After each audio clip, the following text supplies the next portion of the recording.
We are up and live and ready, and welcome to the first session of D&D, guys. Woo! Let's fuck shit up. I'm ready. uh, so I will put out the little side note. We did start before I had everything 100% ready, so we'll be using some improvised tokens and things if need be. I'm very peculiar when it comes to drawing things, so I've been making sure things look accurate. So until then, we're using some stand-ins for certain things if we need them. Now, with that being said, let us get started. We are going to start out in a dimly lit cabin, the room shaking slightly side to side, a small creak as each shake. Inside the cabin, a single bed and a single figure on the bed. As the figure starts to come to, they kind of feel a strange emptiness come over them. Memories fuzzy. They get up, rub their eyes, and look around the room. There's a single desk bolted to the wall, a single mirror, and a single chair loosely on a track so it doesn't fall over easily. The creature rubs their eyes, kind of focuses, and as their hearing and sight come back, they start to hear familiar things that one would normally hear. Voices, birds, something unusual as well. Water. Lots of water. Not the normal coastal line that they're familiar with, that they've walked, of the island that they live on. But the sound seems to come from all directions. The creature kind of gets up out of bed, stumbles some, unused to the swaying of the ground beneath them. Takes them a moment to realize, I'm not on land. And as more vision focuses and they can look around the room some, it's a rather small room. Single-doored, some light magic candles on the wall, giving this dim view. And they kind of stumble over to the small desk, knocking over the chair in the process, as they use the desk to catch themselves from their unbalanced maneuvers. This creature once again wipes their eyes and blinks as the vision in the mirror comes to. Name. I must have a name. Wait, it's something. Starts with an R, and it takes them a moment, and then it hits them. My name is Rock. And as they look into the mirror, Ashley, what do they see? Describe your character for me. Okay. So, Rock is a dragonborn. And, she's got red eyes, red hair. She's about 6 foot tall, and she's white skinned with gold flecks. So as you come to realize this reflection, realize it's your own reflection, your memory, it's not all there. You remember your name, you remember bits and pieces, your home on the island, your sisters, but you can't recall how you got there, why you're here, how'd you get here. Not knowing this, you stumble towards the door trying to get your bearings. As you throw the door open, you find yourself in a hallway. And the voices, you hear voices. The voices to the left, and silence to the right. What would you like to do? go to the left.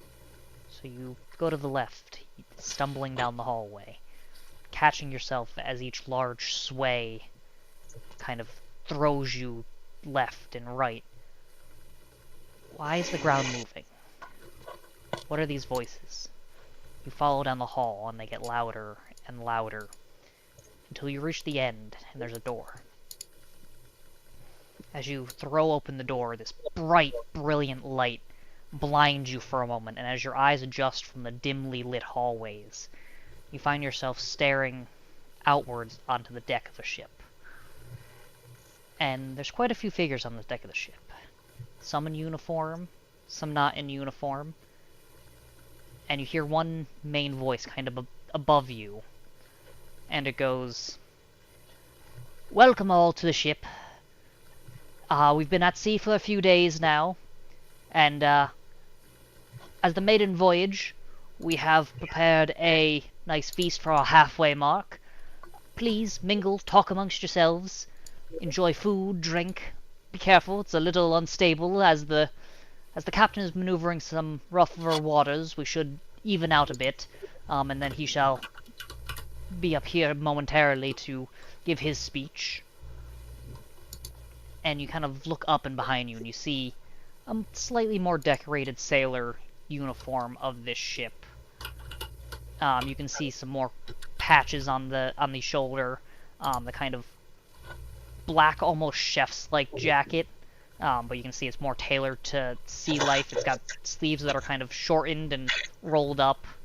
The pant leg is kind of looser and not as heavy material to let in a lot of air from the warm sea waters and weathers. And you kind of look out to the other people on the ship. You see similar outfits, maybe of less distinguishable design, the same kind of blackened coat and pant combination. This looks like it might be more of a formal wear than a general seafaring wear. But you also see some other humans. You see a large, rather burly creature off to one side. You see a couple of elves and some various races kind of scattered around the ship. And each one starts to kind of go over to the food, grab bits. There's maybe a dozen or more people. You don't know any of them. No faces familiar. You don't even know how you got on this ship.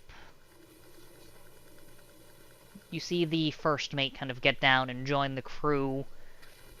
And when I say a dozen or so other people, it's a dozen or so other people that aren't in uniform. There's a fair amount in uniform. Each has like a small weapon, sword to their side.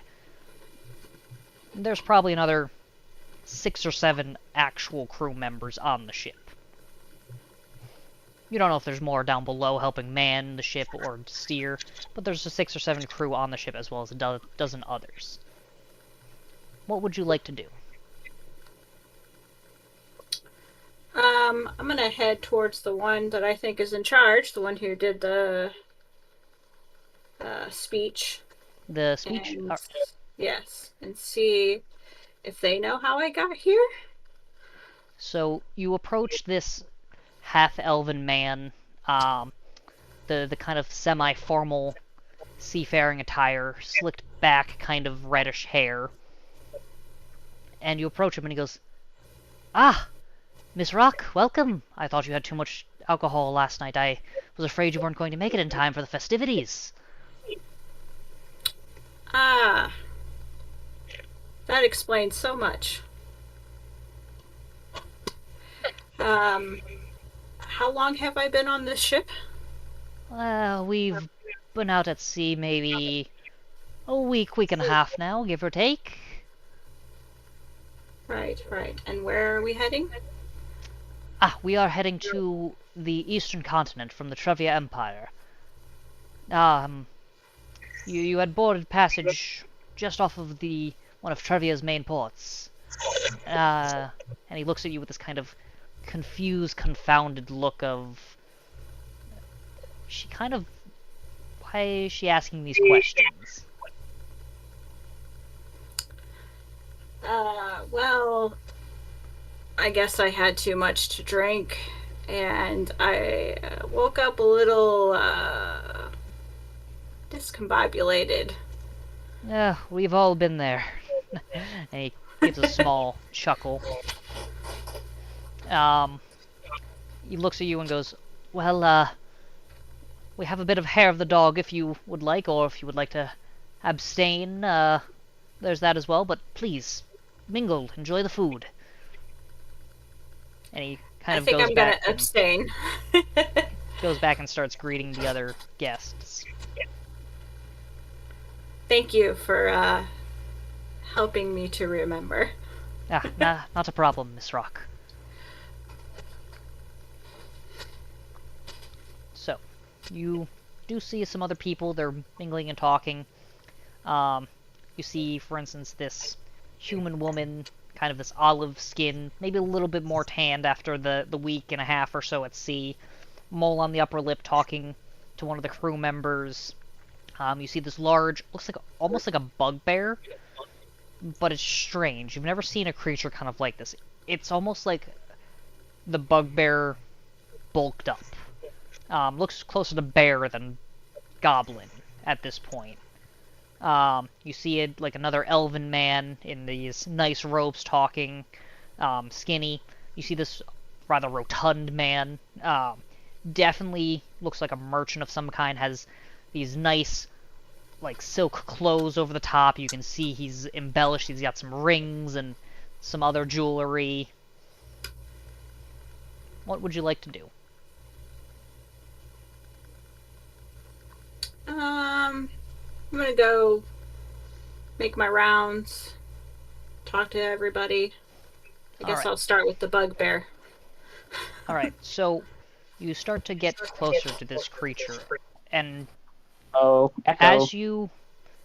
as you see this creature and you start getting closer, it's definitely not a bugbear. And as you approach, it definitely looks more bear. Aaron, Hi. would you like to describe your character? Sure. So I am a your sign. I am I have cute blue eyes. I'm about 5'6", 325 pounds, dark brown skin, and thick brown fur. Do you want me to go back into my background? Nope, so just your description for now. So you approach this large bear-like creature. What would you like to do?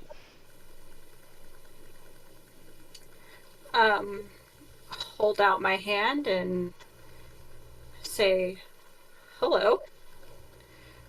My name's Rock. And you are?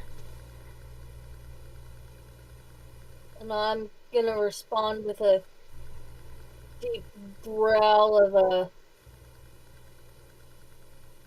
name's Marlin. Pleasure. As same to you.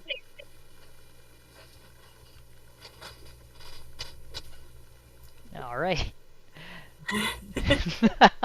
Hey, Marlin isn't a talker. That's fine. So this large bear-like creature kind of responds, but doesn't seem to quite want to converse. What would you like to do next? I'll move on to the next.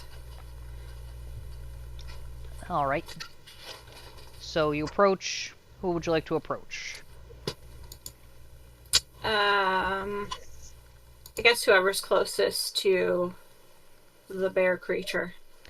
So I would say the closest two are a human woman, a rather skinnier human woman, and the larger, rotund, kind of merchant-looking man. They're about equidistant to you.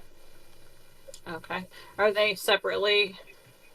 Are they doing their own things? Yeah, the human woman seems to be almost plucking at, it looks like a violin or a viol or a lute of some type, and the large rotund man is kind of drink in hand. It looks like he's already had a little bit too much, and he's moving his hands around with vigor, and you can see the drink like sloshing over the sides, and it's covering his hand, and he just doesn't care, and you can kind of hear him. He's more of a loud, boisterous fellow. I just really hope that I wasn't like that last night. Well, I'm gonna go to the woman first. The woman? Alright. Yeah. So you approach this woman. It looks like she's trying to tune this instrument to some extent. And as you approach, she looks up at you, and you see Joe. Would you like to describe your character? Hi. As Christian said, I am a human woman, about 5'6" and 145 pounds. I have olive skin and green eyes. I have a mole over my upper lip. You look at me. I got a pretty decent grin on my face right now, poking away at this viol, trying to get it to be tuned up proper. I'm an athletic build. And you walk up to me, and I see you, and I go, oh, hello. Hi. How are you? I'm doing better. I woke up a little rough. Apparently, I had too much I remember drink. You. Oh, yes, you did. Was I like that fellow over there? You were the life of the party. Oh, great. Good to know. A thumping good time that was. Hey, fill me in a little bit on what happened last night. Oh, it was a mess. Everyone was drinking, and there was a lot of music and partying. Oh, and you were in the middle of a giant circle. You were dancing. It was great. Huh. Yeah, I tend to do that a lot around my sisters on my island. Oh, far away from home? You must be. I've never seen any dancing like that. Well, my sister got to have her adventure, so now it's my turn. And apparently I'm off to a good start. Hi, you are.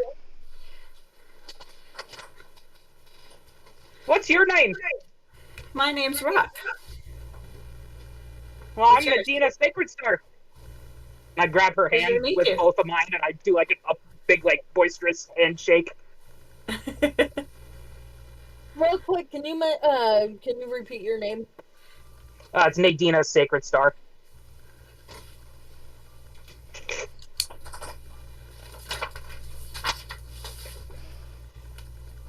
So as you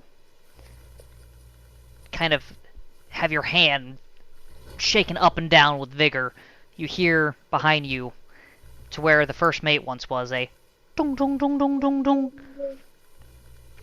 And as you turn, you see this rather hefty man, hair kind of graying at the sides, but on top is kind of this deep brown, what you can see at the very least, covered by this. It's a bit of a fancier captain's hat. It's not boisterous like a pirate hat, but the kind of naval uniform cap.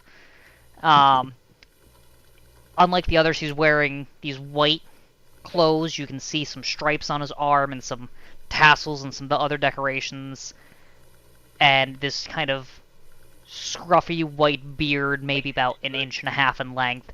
It looks like he shaved right before he left port and hasn't had a chance to do so since. And he kind of holds up a glass and goes, "Welcome all, welcome. Thank you to the maiden voyage and to all of you who paid to be on this ship to be transported to the eastern continent. I hope you all do enjoy your time here." And as he's saying this, you hear him go, "Now, please," and he suddenly gets yanked backwards, out of nowhere, and you see almost like this dark red, deep red, mahogany, almost looking tentacle yank him backwards, and you see him fly off into the distance and dragged underwater mid-sentence. Holy shit! Crap. And everybody sits there, stunned for a moment. And the first mate kind of looks around and goes, "What the hell was that? Everybody, prepare your weapons!" And as he says this, from your port side, you see this loud, or this you hear this loud, and as you all look, you see this deep red mahogany ship emerge from the water and slam back down on it. You see it bobbing, and as it's bobbing, even though the main decks don't really line up, as one of the downstrokes happens, a good like 3 feet of bobbing, you see 3 figures in one clean motion step onto the deck of the ship.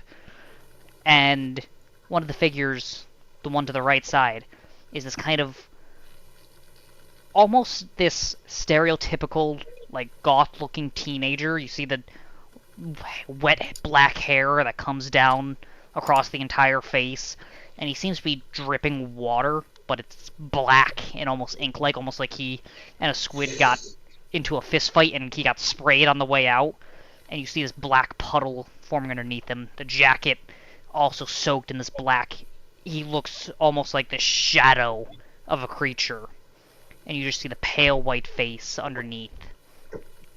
And to the left, you see this larger kind of half-orcan man, bandana around the head, the 2 larger front bottom teeth kind of poking out above the jaw.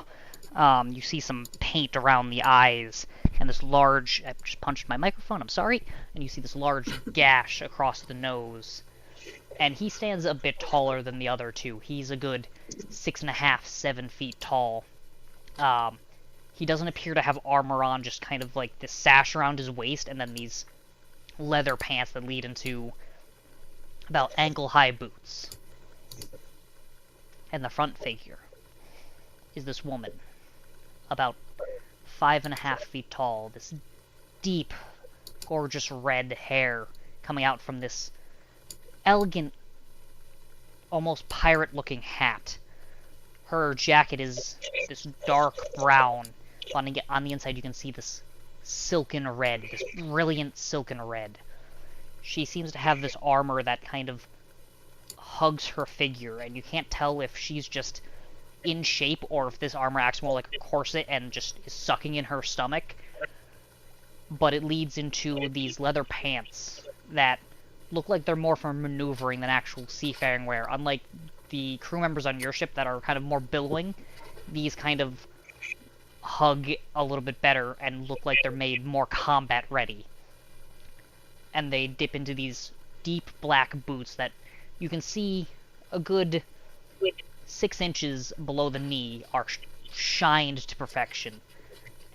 And everything below that seems like she's tried to shine them to the same depth, but she gets off and onto the water so much and in, and it's just worn down by the sea air, the weather, the salt, that she can't match the top shine. And at her waist you see this kind of... It's peculiar. You've never seen one before, but it looks like this small, almost hammer-like thing, but it's strange in design. And with this smooth, clean motion that these 3 get off of their ship and onto theirs, you know they've done it before. And they land with a... And the lady goes, "Hello all. Might I introduce myself? I am sorry for crashing the party. I will be an uninvited guest today. I am Ria de Petrier, and I do hope that all of you will be most accommodating when I say drop your weaponry and your valuables on the ground, and we shall get this over with as quickly as possible." And at this point, her ship behind her, which you can see matches kind of the deep red of that tentacle that you saw earlier, this deep red mahogany, comes to a stop. And her ship is, strange to say the best. Her sails are tattered and worn and this almost off-white, but the ship itself almost looks ghostly, spectral in comparison. And on her ship you can see more people throwing down planks and crossing over and forming up behind her on the ship. You see a dozen or more people, and they all pull out cutlasses and daggers and rapiers and just a menagerie of weapons. And as they all step on the ship, you see the first mate kind of look around and he goes, I don't know what you want. We don't have much cargo. We'll give you all valuables if you leave us alone. Whoa! As one of the tentacles grabs him and yanks him on. And you see the tentacle almost emerge from the ship and yanks him into the ship, and he's just gone. And you hear, I did not say anybody could speak. I said, drop your weapons on the ground. Put your hands on your heads. And this will be over shortly. And she motions to some people on her left side, and they all go off into the other parts of the ship, looking for the rest of the crew or whatever cargo you have. What would you three like to do?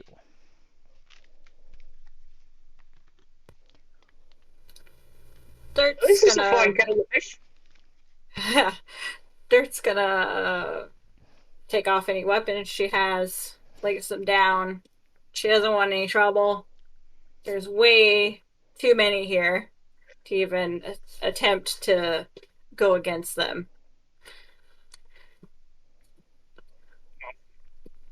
I'm gonna Put her unclip my hands on her rapier head. from my belt, but I'm not fucking dropping the veal.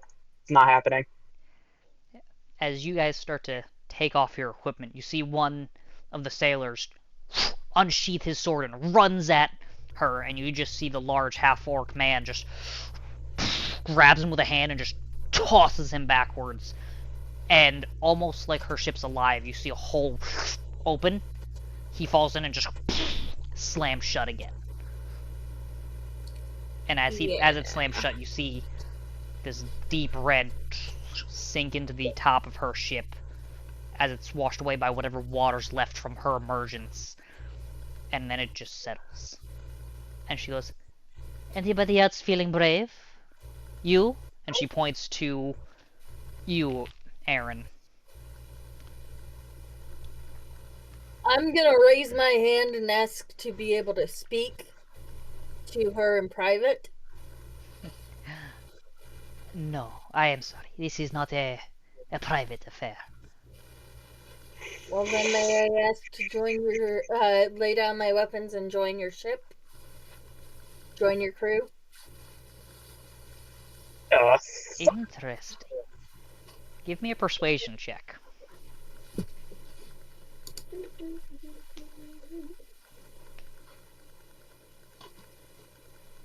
That was fast. That's gonna be Right? right. That's gonna be a what? She seems cool. I'm joining her. That's gonna be my D20, correct? Yes. If you're on D&D Beyond, it should be, there's a little persuasion button thing that if you just hit it, it rolls for you. I mean, yo ho, freaking go if we're going pirating. Yes. Did you 19? find it, Aaron? So she looks at you with that and goes, brave one, aren't we? Down on your knees with the rest. I got 13. Yeah, you might have looked at mine. Oh, I might have looked at you. So she responds in the same way. She goes down on your knees with the rest. Are you complying? How close am I to her? I would say you're a good 20 feet or so.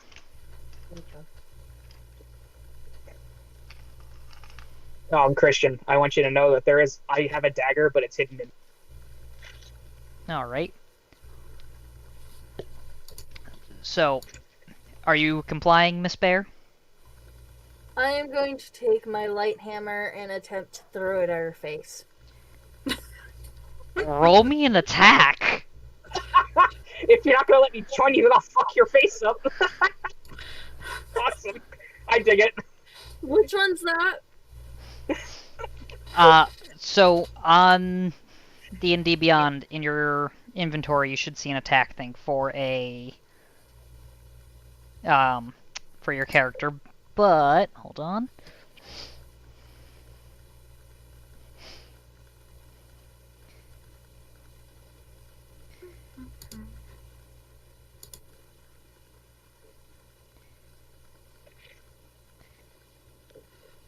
So for you, it would be roll a d20, add your dex modifier and your proficiency modifier. So it's for the attack. So d20 plus 5 for you. Okay. So that's going to be 16 plus 5, so that's going to be a total of 21. So you throw the hammer, and she looks at it, and you see it slide past her face, and you see a little bit of a red mark on her face, and she wipes some blood. Roll me damage, Miss Bear. It's not gonna be like, oh hell no, plot armor. So it's 1d4 plus 1. All I can say is I'm glad I'm not with her. That I moved Yeah, right. to you. Aren't you glad you're over here with me? Yeah. That's going to be 3 plus my 1, so 4. Alright. So she kind of wipes the blood from her face and... Interesting. She motions to one of her crew members and whispers something. Meanwhile, your hammer, by the way, you hear... Your hammer's gone into the water, so we'll remove that from your inventory later. Worth it. Totally worth it. But you see two of her crew members kind of go up to you. Each side, they flank you, and they start to drag you away. And Roll a new character. Not without kicking and screaming. so I would say, because there's two of them there, you can put up some resistance, but I'm not going to have you roll just because there's two of them, two fairly large creatures dragging you away. That's fine, but I'm not going to go down without making a scene. Fair enough. From your ends, you two, you see this large bear-like creature get dragged over to the deep red, kind of ghostly ship, and then just disappear below deck with these two people. She's gonna be put in the next zoo. Alrighty. Well then. Looks at you, Nadine. Nadina. It's Nadina. I believe that I said to drop all of your belongings. Actually, what I think you said was valuables, and I'm sorry, this is not quite valuable. The fact that you do not want to drop it means it is at the very least valuable to you. So put it on the ground. I'm afraid not. I can't do that. My accent's fluttering. You see... She holds up her right hand, and you see water start to bubble and kind of pop. And as she takes her hand up, Oh boy, magic she tricks. rises it from her left side and brings her hand down, and the water forms in midair, and she reaches out and grabs forward. And as she grabs forward, the water almost solidifies into this deep black and red blade. You can see it's segmented in multiple places. Looks like the hand wrap is on there, but it's kind of dangling some. And it's kind of encrusted with various elements of oceanic fauna and flora on there. You can see like some bone and some coral embedded into the blade, and she whips it around to you and puts it right to your throat. I said, Defiance. drop the instrument. I told you to go to hell. And she nicks your neck some. You take 4 points of slashing damage because it's not really... She's not really swinging it, she just kind of pushed it in and kind of gave it a little flick of the wrist.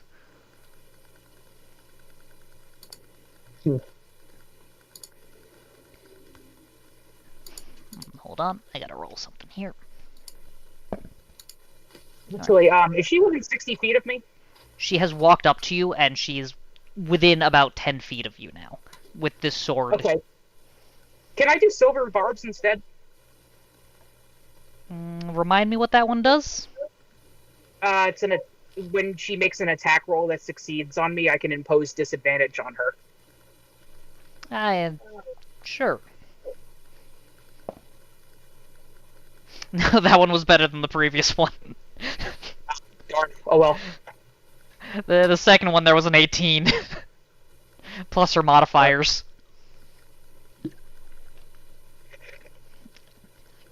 It's worth a shot. But as the blood kind of starts to trickle down your neck some, she notices the tattoo on your neck. And she kind of uses her sword and pushes aside the kind of lining of your shirt some to reveal it more.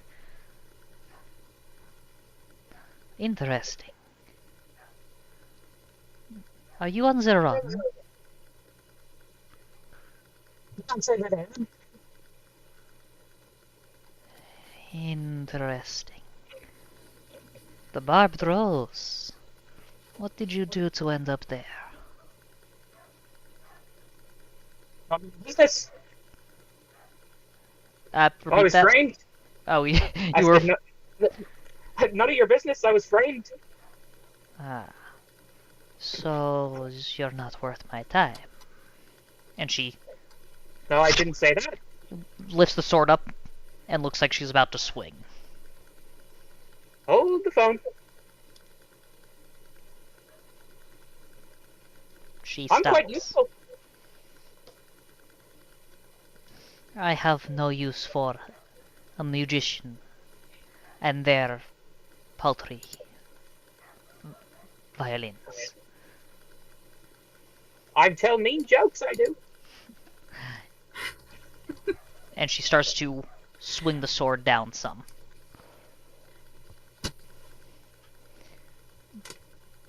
Hold on.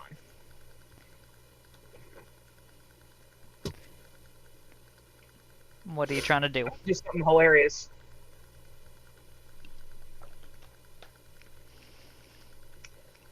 Can I do nefarious? all I heard was her. One more time, Joe.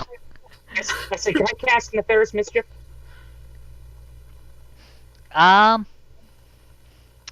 would say Or is that out not. of the question? I would say not in this one because that's more of an action at the moment. Your hands are just up.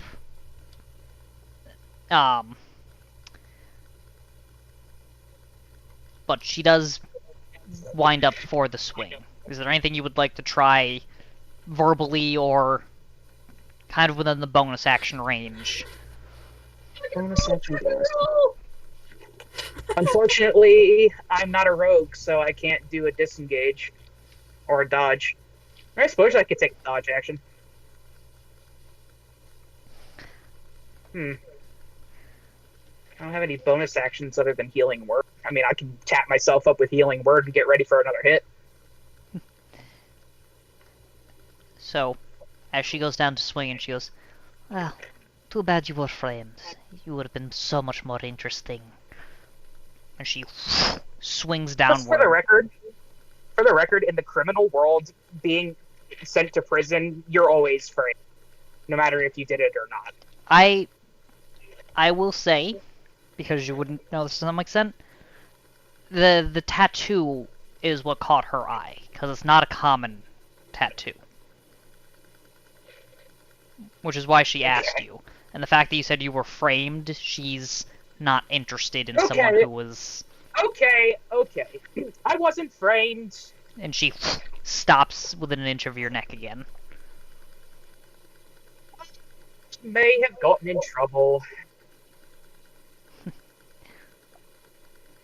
Bar fighting, gambling. Someone might have gotten stabbed. Does this person die? Maybe. It is a yes or a no. Um, There is no they died. means. I think they died anyway. That is strange, though. Interesting. And you say you're not on the run? No, they let me out. Curious. She motions to two people on her crew, and they come and grab you, much like the large bear creature, and escort you to her ship. Your turn. Is it? Now, while we have some time, is there anyone else on this ship who can entertain me enough to not end them here on this very deck? And you see the merchant kind of stand up and go, I can give you money. I have money, I have contacts, I can get you whatever you need. The large tentacle appears from the ship and I am not interested in money. I can get as much as I wish. Nor do I want your paltry contacts. And you hear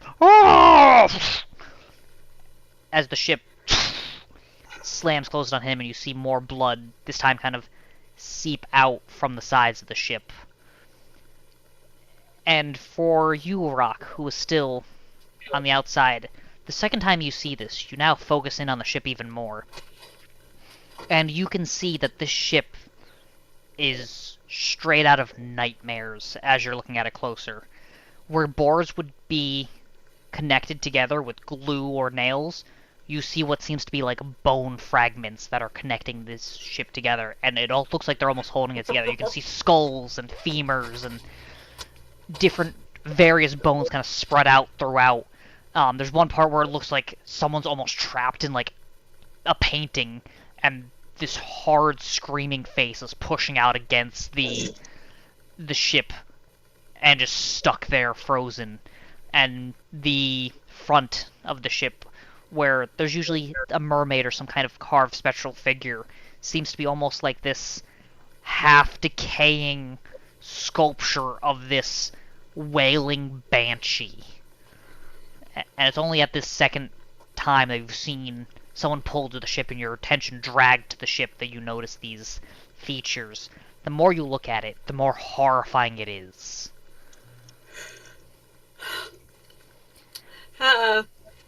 Yeah. So, is there anybody else? Or are the rest of you food? Rock is gonna take a moment to close her eyes, take a deep breath. She knows she doesn't want to end up on this ship. Seems like a bad idea. And the two people that she knew are now in that ship. She's gonna take a minute to pray to her mothers above. And she's gonna use her breath weapon Interesting. on the head lady. Oh, alright. I'm down for it. Breath weapon is a Dex 13 save, correct? Yeah. Alright. That is a natural 20. Ah! So as you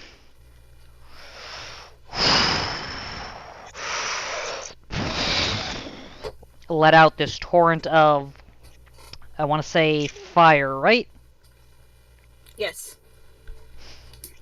You see, with her quick reaction time, with that natural 20, she waves her hand and this wall of water seems to surround her. And then as the fire is coming towards her, lashes outwards and absorbs the fire inside of the water, turning it into steam, and she goes, ah. Fucking fathomless warlock, man. Attacking an unaware opponent. Interesting. You, that was brave, if not stupid. What is your name?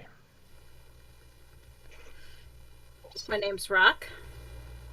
Like the bird? Like the bird.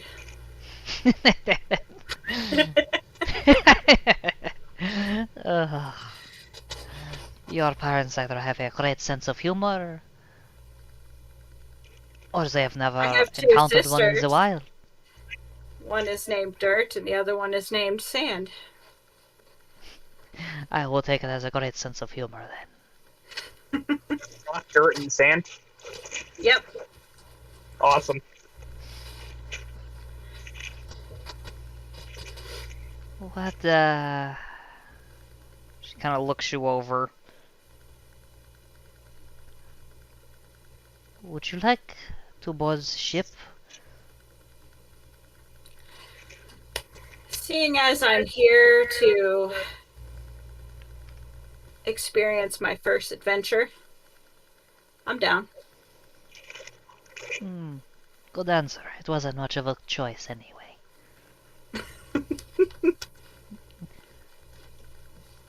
She seems to have, just from the interaction, she seems to have a bit more respect than she had with the other two, because of this almost deceitful tactic of she wasn't paying attention and you just tried to wail on her. So you can sense a glimmer of like, alright, interesting. Yeah. And she signals one of her men, and he kind of goes behind you, helps you stand up, and he leads you down into the ship. As he's doing this, you see Freaking indigestion. you see a couple of her crew come back with this chest. It's this small, ornate thing. You've been your memory is a little shaky, so you don't necessarily remember this. But you also don't recall seeing it on the ship. You could have just been too drunk, you're not sure. But your memories have been shaky. You're not even quite sure how long you've been off of your island or how you got there. But what you do see is she smiles. And this smile is terrifying. Like excitement. It's evil. And you see her open it. And as she opens it, the smile instantly changes. Her eyes, her entire face, you see turn into this anger. And she looks at her crew and goes, "Is this it? Where is the rest of it?" And the crew member, this is all we found, I promise. Bring it aboard the ship. And you see she signals above her head, and in an instant her entire crew disembark the merchant ship. Time for big boom boom. And as she steps onto her own ship, and you're about to be dragged under, you hear, "Red Duchess, the rest is yours." And with that, from the ship, you see 6 or so large, inky black tentacles start swiping the rest of the crew off of the ship. You hear them screaming. And as you're being led down the stairs, you see these tentacles, they kind of go throughout the ship, and you can see people being pulled through the wood, and the wood slamming down on them as blood starts to drip through and absorb in, person by person, the screams, the blood darkening the ship as it goes. And through the porthole, you see this one last large tentacle slam down in the middle of the ship, splitting it in half as it starts to quickly sink to the bottom. And you see what little people were left underneath after being dragged up, those who were trying to hide, those who were just ignored as the search was happening, start to just try to clamber up, but they get trapped. And as you get further down, you can see the tentacles now sprouting out from the bottom of the ship through the porthole window. You're not sure where they're coming from, but they start darting out and grabbing people and like spinning them almost like a alligator or crocodile. Which one spins their prey? I can't remember. I don't know why that just... Alligator, thank you. Almost like an alligator would spin their prey, it just... But instead of spinning it, you see almost like a blender as they just get sucked up through the tentacles and back into the ship. Metal. And you see nothing else as you're brought to one of the lower decks and thrown into this windowless room with your two new cellmates, Morlin and Nadina. And you do have, actually, that's a lie, you do have the small porthole. But as you're looking out, you see the ship start to kind of fold and the porthole slowly closing as it starts to sink under the water. And just before your porthole is about to be submerged, it slams shut. Oh, snap. Literally. Well, that was fun. What would you guys like to do in this dark, windowless room? The wall's damp, you're not sure if it's seawater or blood. I think only one of you has dark vision, right? I think that would be Rock. Rock, you're the only one that can see to some extent, but because it's just shades of black and gray, you can see the figures of the large Morlin and Nadina. You smell the iron, all three of you smell the iron in the air from what you imagine is the crew that was just ripped from their ship. Is there anything you guys would like to try in this dark, windowless room? I'm gonna try and make my way over to what I think is the door and start banging on it like a madman. So, as you go to what you thought the door's direction was, roll me an investigation check. That's D20. So, investigation is... I can check your investigation. So, your investigation is a +2. Yeah. Yeah. 14 plus 2, so 16. You go to where you thought the door was, and you start to feel around to bang on it. You realize there's no hinges. There's no seam to this door. The door is gone. I'm gonna feel around. What do the walls of this cell feel like? They are damp. They are sticky. You can feel bits of... So there's parts where you can feel, like, indents of what would be bone. There doesn't feel like necessarily like there's flesh. It feels almost like some parts are paper on wood, some parts are wood itself. You feel the different various bones, and there's nothing really soft, but there's definitely something strange that you feel. Would you say the ship feels rather organic? Rock, give me an investigation check. Are you also checking out the walls, Nadina? I could give it a whirl. Alright, both of you, so one of you can roll with an advantage, or both of you can roll. Doesn't matter to me. Guess we can both roll. Both roll, that's fine.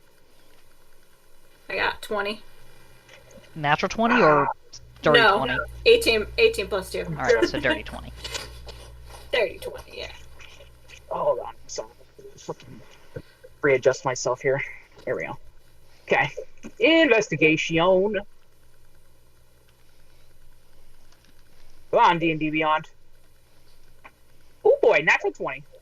For a total of Ooh, 25. 25. 25? Alright, so since there's two of you, I won't send it in a private message. As you two inspect the sides of the ship, you in particular, Nadina, the ship itself is cold, but you can almost feel like it's breathing, like a... So it is a living, breathing, organic piece of matter, as I assumed.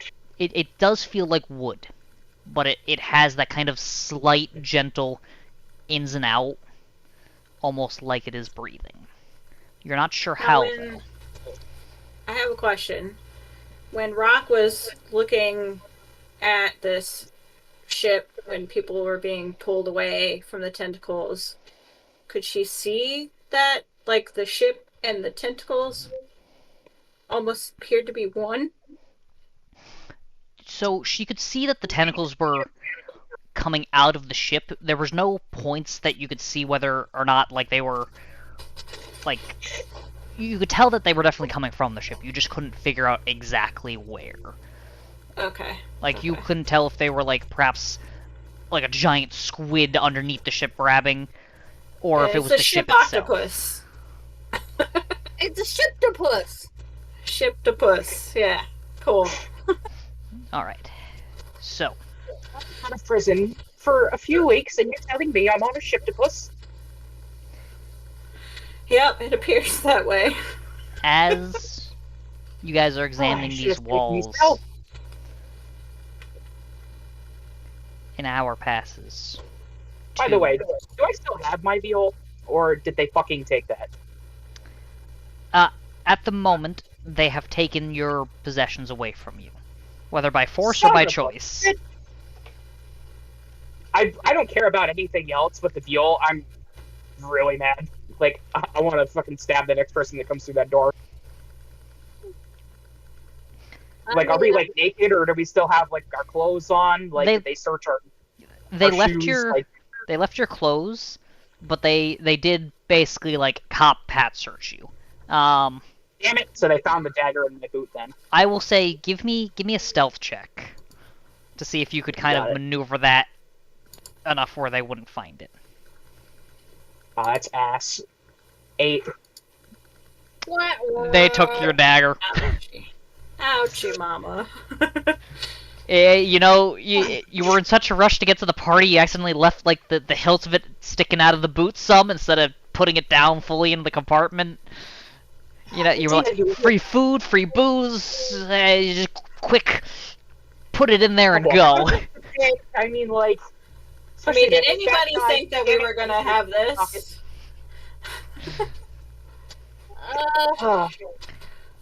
So. I should have gotten more drunk. I should have gotten more drunk. Oh, go on. I was agreeing with her. Ah. Now I'm just getting drunk in real life. Even better. Hey. Well, I am going to scream at the top of my lungs and just start yelling like a madman, just making as much ruckus and noise and stomping and, you know, just basically throwing a big baby tantrum. Rock is gonna look over her shoulder, or their shoulder, and say, do you have a death wish? I'm gonna cast Friends on Morlin and try to calm her down. Can you cast Friends without an instrument? It's a cantrip. Fair enough. I don't think spellcasting is necessarily, like, through the instrument. I think it's just they use the instrument as a tool. So, I will say, as long as it doesn't have a material component, which would be the instrument, I will allow it. It has a material component in that it's makeup on your face, but Oh, that's fine. I I'll will cover allow that. that. So if it's not something like the instrument, I will allow it. Right. Because they wouldn't have taken anything non-lethal away. They don't care about... Unless you had some really expensive makeup, they're not too concerned about it. No, I just got out of prison a few weeks ago. I'm not gonna go blow my meager sum on fucking makeup. Then that is fine. Anyway, so I'm gonna use persuasion, and that is at advantage because of friends. Nice. And it doesn't matter because the first roll was a natural 20 for a total of 28. Woohoo! Alright, so... The spell seems to take effect on this large, bear-like creature. What would you like to say? It's alright, it's alright. Calm down. We're not gonna get anywhere by bashing holes in the wall. Let's just sit down and think this out. I'm just gonna give you a low. Oh, believe me, I spent time in prison with people bigger than you. You don't scare me. Just sit down. We'll think this out.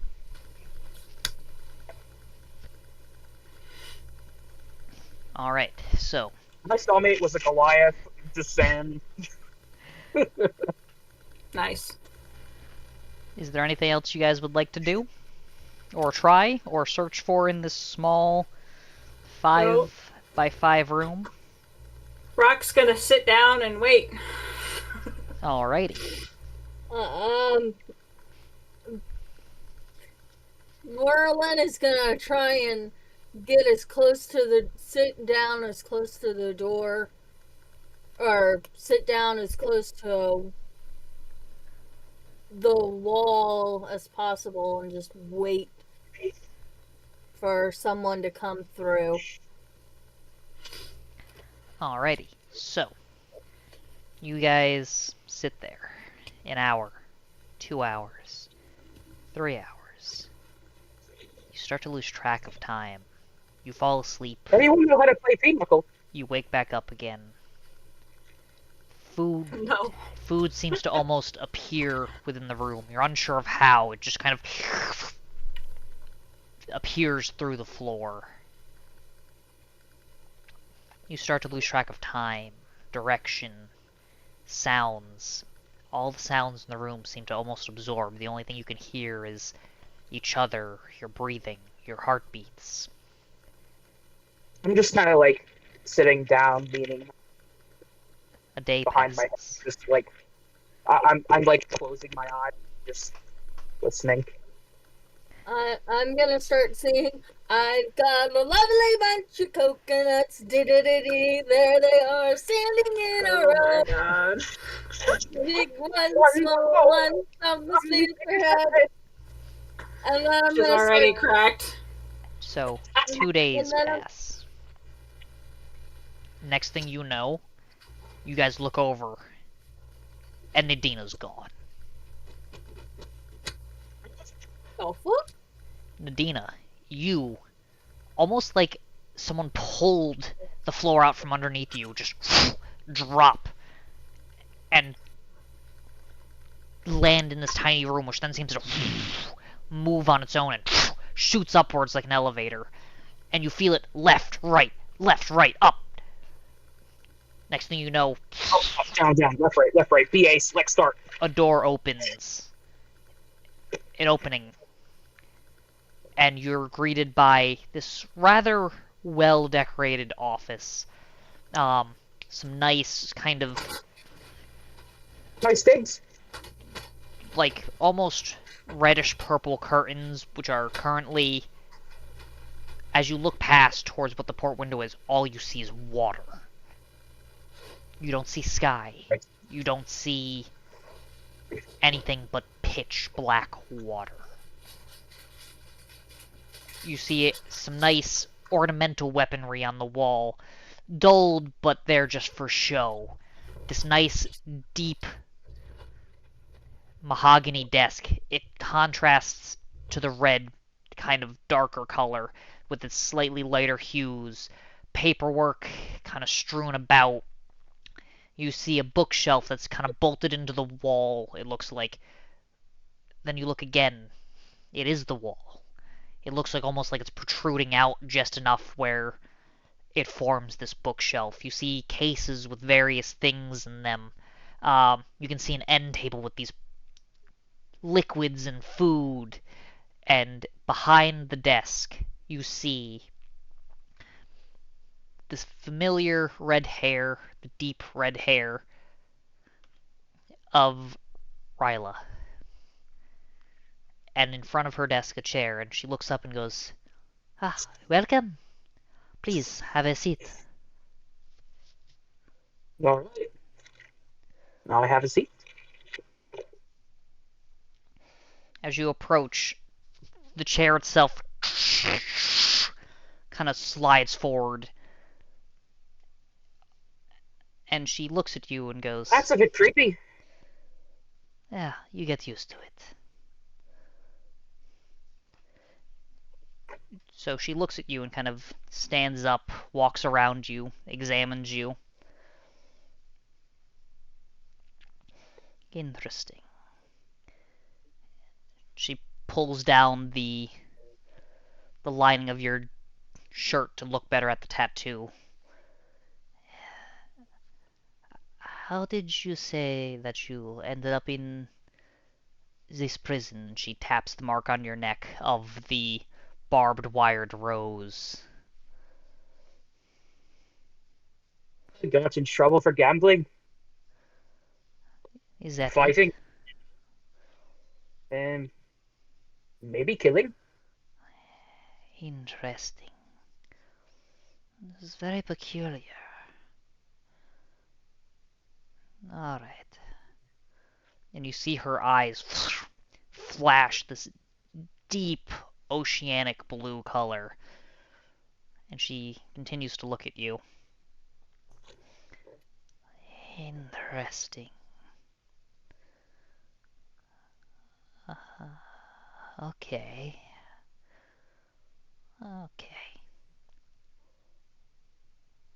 That will be all.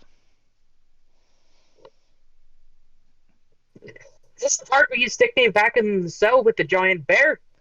Yes. Yes, it is. Great. Before you do, Nothing like placating mad animals. she reaches behind her and she has something familiar in her hands as she brings it around. And you notice it's your viol. And she kind of plucks the strings a little bit and goes, "This is a very interesting tool.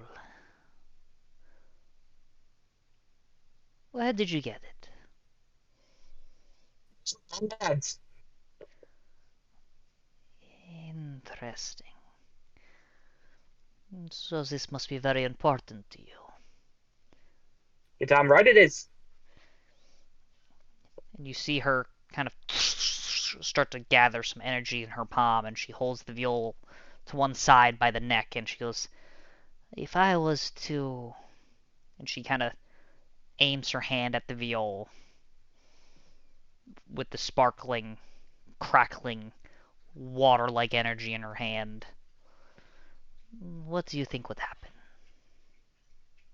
You would die. For starters. "Oh? By whose hand?" Mine, of course. "Very interesting." And she closes her hand, tosses you the viol. I catch that shit. Give me a dexterity roll. You motherfucker, don't do that to me. Come on. Just roll a d20, add your dexterity modifier. Yeah, I know how this works. 12. 12, easy enough. It wasn't a high DC. She's not very far. By the Well, I mean, I way, hope not. back in the cell, I'm still singing very annoyingly. She hands you the bow to the viol and goes, "If you cause trouble on my ship, it will drown you." Should. And then the floor What can I do to opens up and you're back in the cell.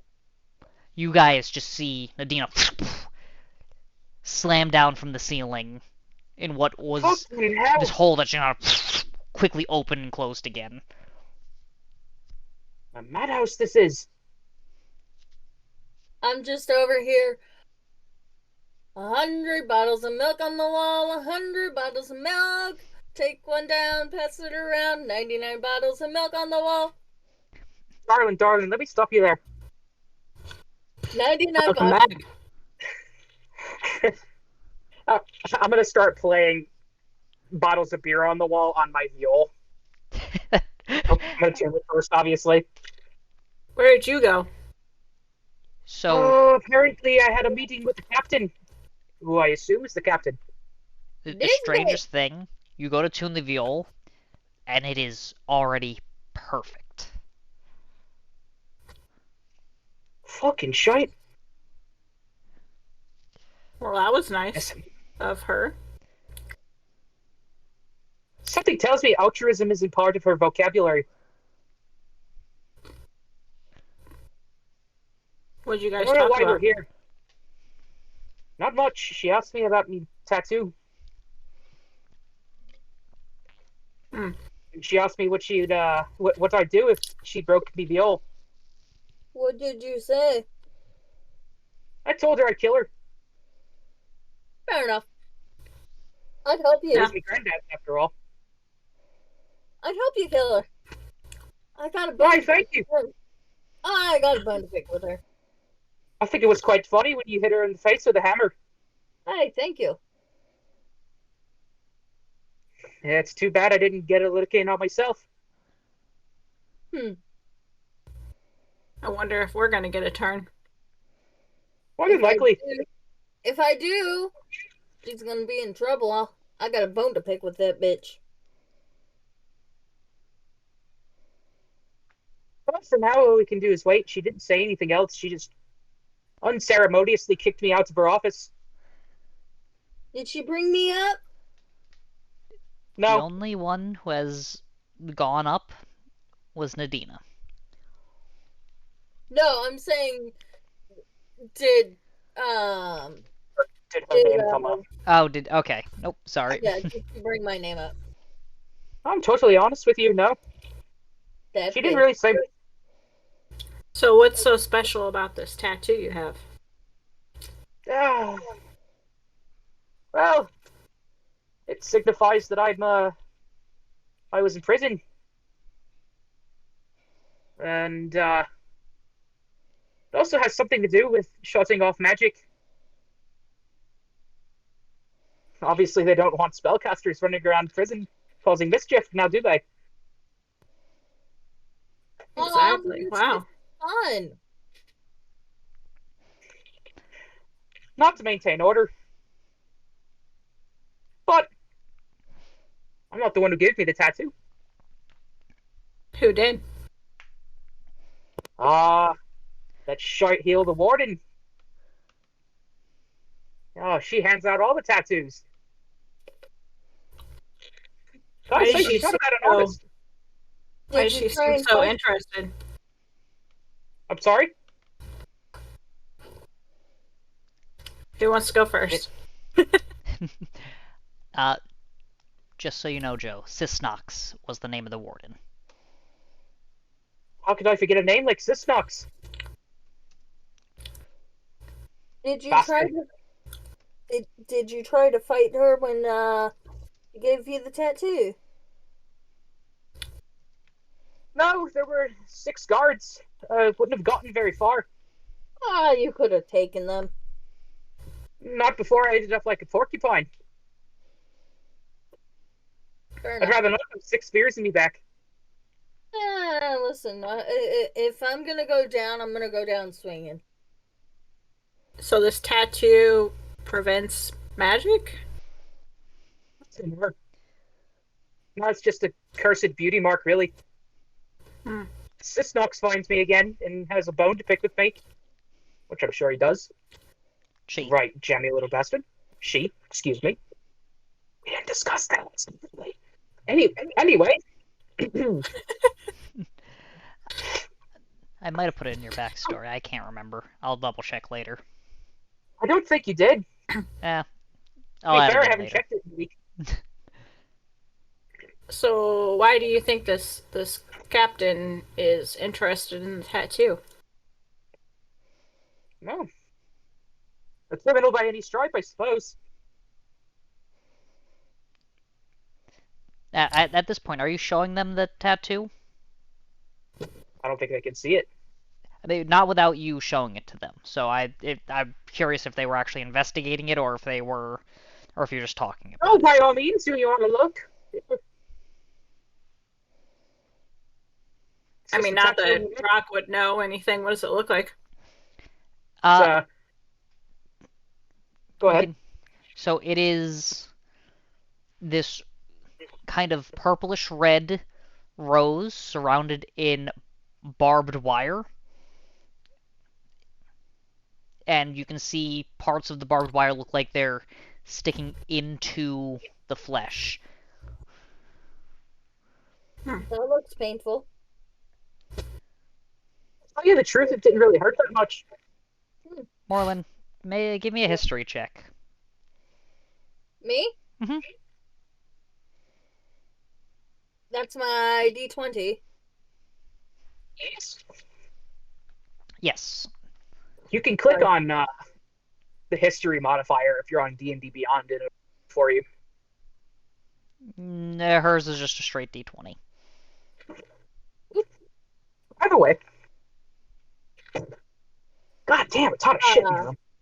That would be a 5. You don't know, Sean. Doesn't look familiar. Nope. What about me? Can I roll it? There's a reason I had Morlin roll. Okay. Well, the all-important question, what are you in for? Oh, that's right. Those two did not see why you got dragged aboard. What'd you do? Oh.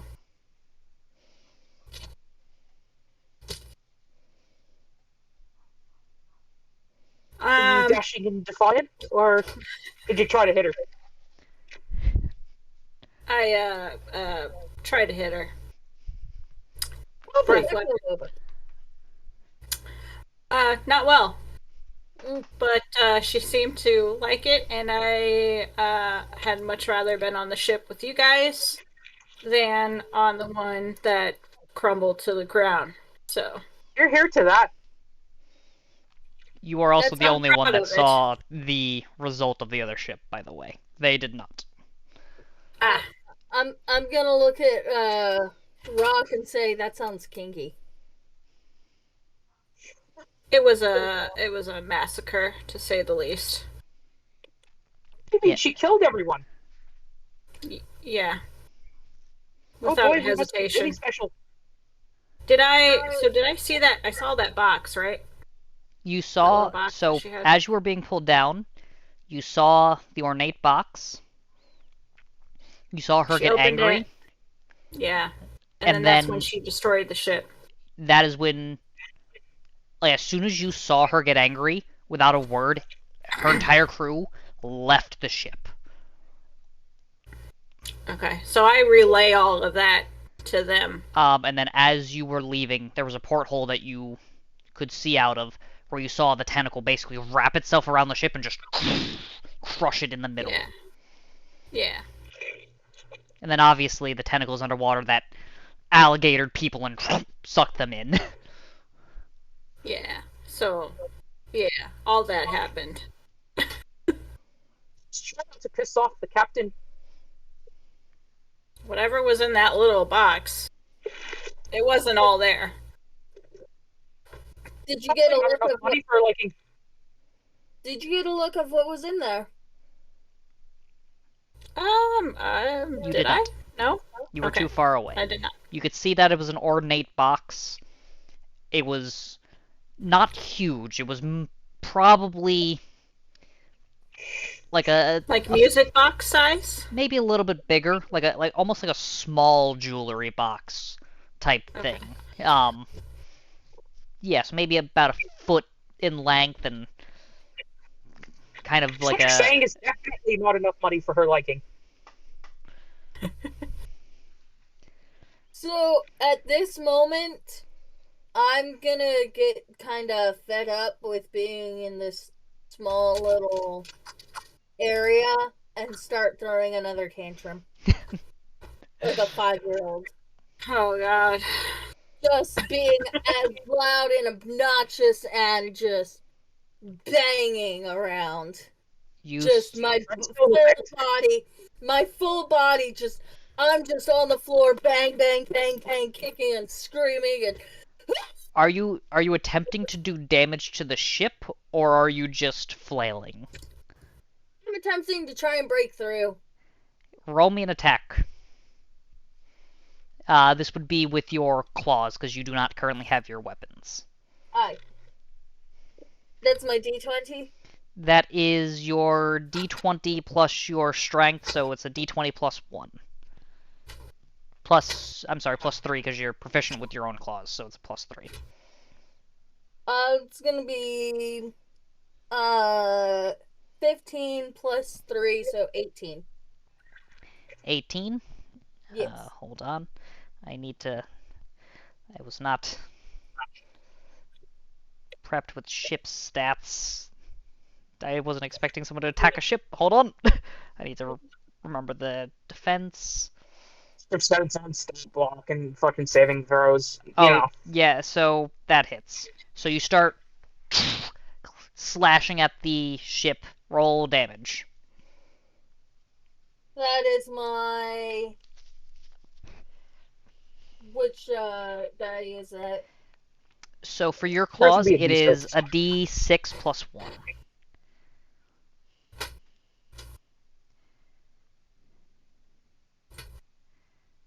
That's gonna be 6 plus the 1, so 7. Alright. So you start flailing around, and all of a sudden you hit one of the walls, and your claws dig into it. And as you dig into it, water starts to seep into the cell. Whoa. It'd probably be a good idea Look to what stop you doing that. did. I regret nothing. And slowly water starts to fill the cell. Damn it, I don't want to die.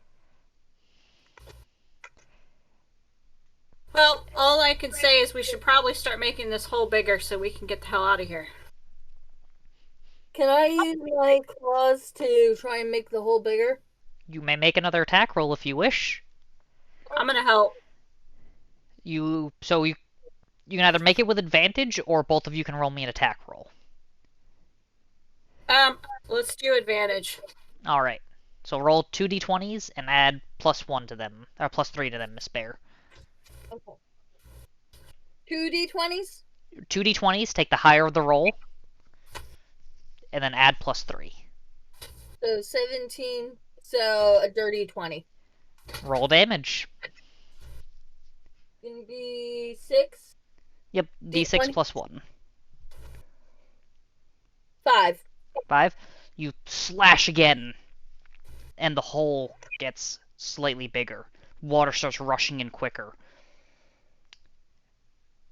It's now that Nadina recalls what she saw in the office,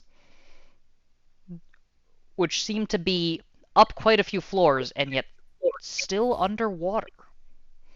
As you guys look out into pitch black ocean. Oh shit! We're underwater! Stop it!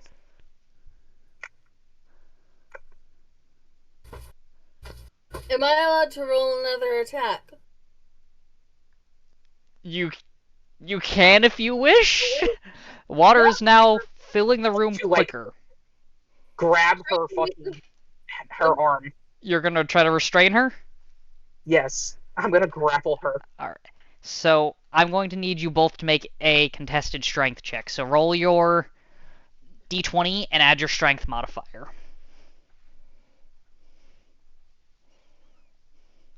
Ah, you fucked. I got a nat 20. So, 23. Free. Just your strength modifier, so it would be +1 for this one, Miss Bear. Oh, sorry. 21. Alright. So you go to try to restrain her, and you go to grab the arm, but you miss. Now you may roll me an attack, Miss Bear. You crazy! You're going to kill us! 19 plus my 3, correct? Plus your 3. So, 22. Roll me damage. Yes, goddamn rolls! 6. 6. The hole Oh, Plus nice my one, guy, right? Rob. rips open even more. And it's enough now where you can very clearly see out. There is no light. Can we fit through? I would say Nadina can probably fit through, but the cell is filling up with water quickly. Well, But it is pitch black outside. You, Miss Rock, because you're the only one that has night vision and can see, huh? you don't see the top of the water. What you do see is oceanic floor through this hole. You see fish, you see rock, you see coral, all manner of flora and fauna in shades of gray and black.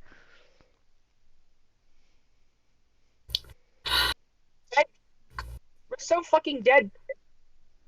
We need to stop her. What are we supposed to do now? Grab her! Grab her! I don't know! Okay, I'm gonna try and grab her.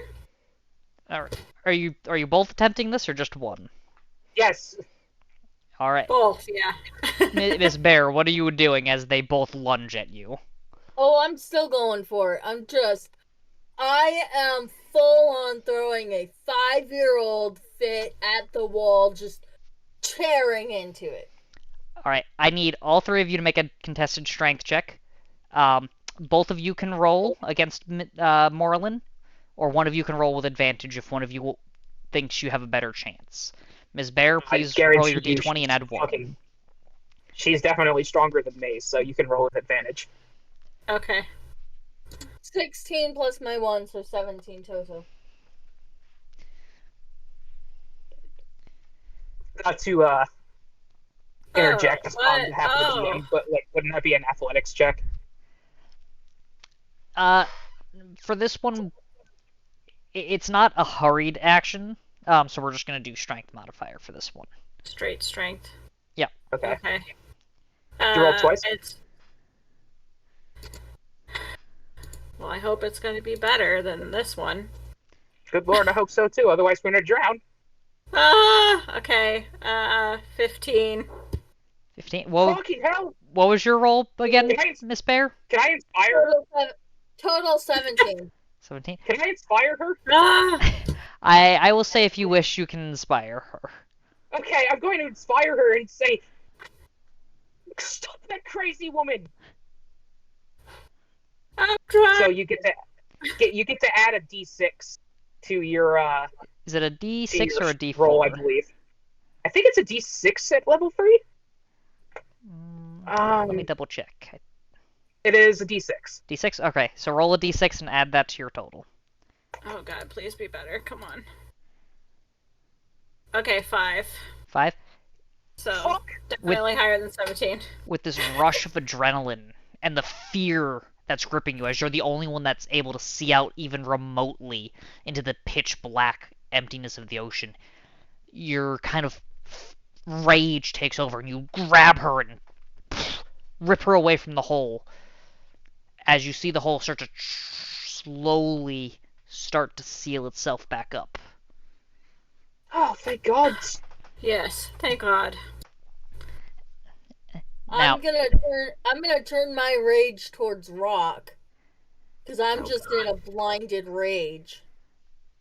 Alright, make a... Hold on. I have some rope. I'm gonna try and like I know she's like flailing and everything, but I'm gonna try and like messily tie her up as best as I can. If you want to help me, Nadina. Of course.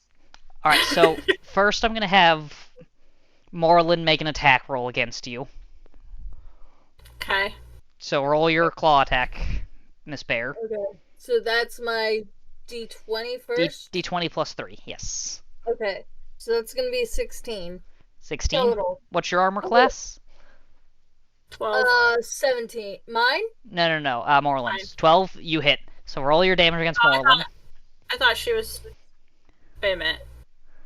She's attacking me. Before you guys are trying to wrestle her to the ground and tie her up, she is getting a swipe at you.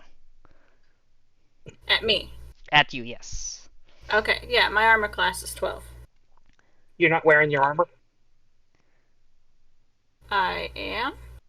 Wait, did they take our armor? They only took anything considered dangerous, so you would still have armor. Like, they didn't strip you. They just took daggers and anything pokey-pointy. I didn't even If I'm see not that. mistaken, I have your chainmail armor on. should be like 17. If I'm Yeah, I have. correct on It's that. 16 for the chainmail. I didn't even. Okay. Good thing I was nosy and snooped in your fucking character sheets. So is that 16 altogether, or So that would 16 plus 12? No, it would be 16 altogether.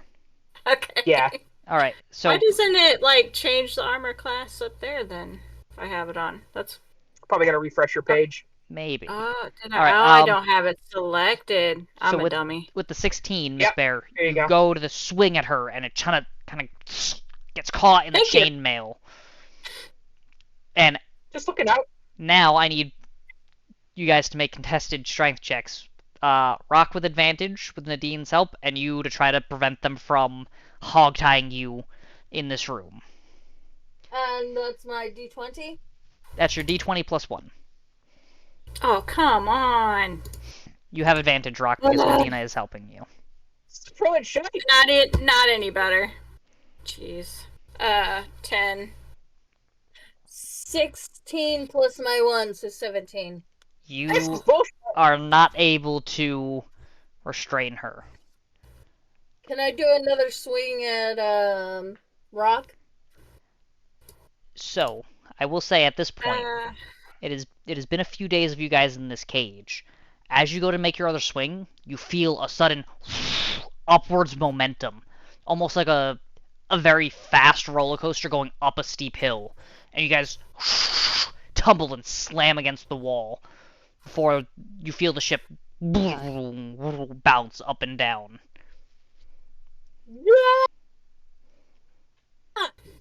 So you guys are just kind of tossed around this room, just dong dong dong dong dong dong. I will say each of you takes 4 points of bludgeoning damage as this violent upward motion that you guys were not expecting kind of tosses you against one wall and up against the ceiling and then back down on the floor. Is there a way to change that on our D&D Beyond sheet? Yeah, so up in the top right, it has a health bar. How much damage was it again? 4 points of bludgeoning damage as you guys slam into each other and walls and floors, and you guys see the previous wall that you guys had been pushed into now slide itself open. And you see two figures sitting there, and you hear one of them go, "All right, come with us." Oh, Christ, anything to get out of this cage. Mm. Who's Christ? I just realized. So the two figures start to lead you guys through the ship. The ship unchanged from the previous formation. And they lead you to the deck. And as you guys approach the deck, the sky is semi-gray, almost like it's been raining for a day or so. And as you By the way, you said, I'm sorry to interrupt, but you said we were stuck in that place for days. It was Other quite a than the few damage. days. But would you say that we have had a long rest? You guys would have had multiple long rests. This interaction was happening on the last day.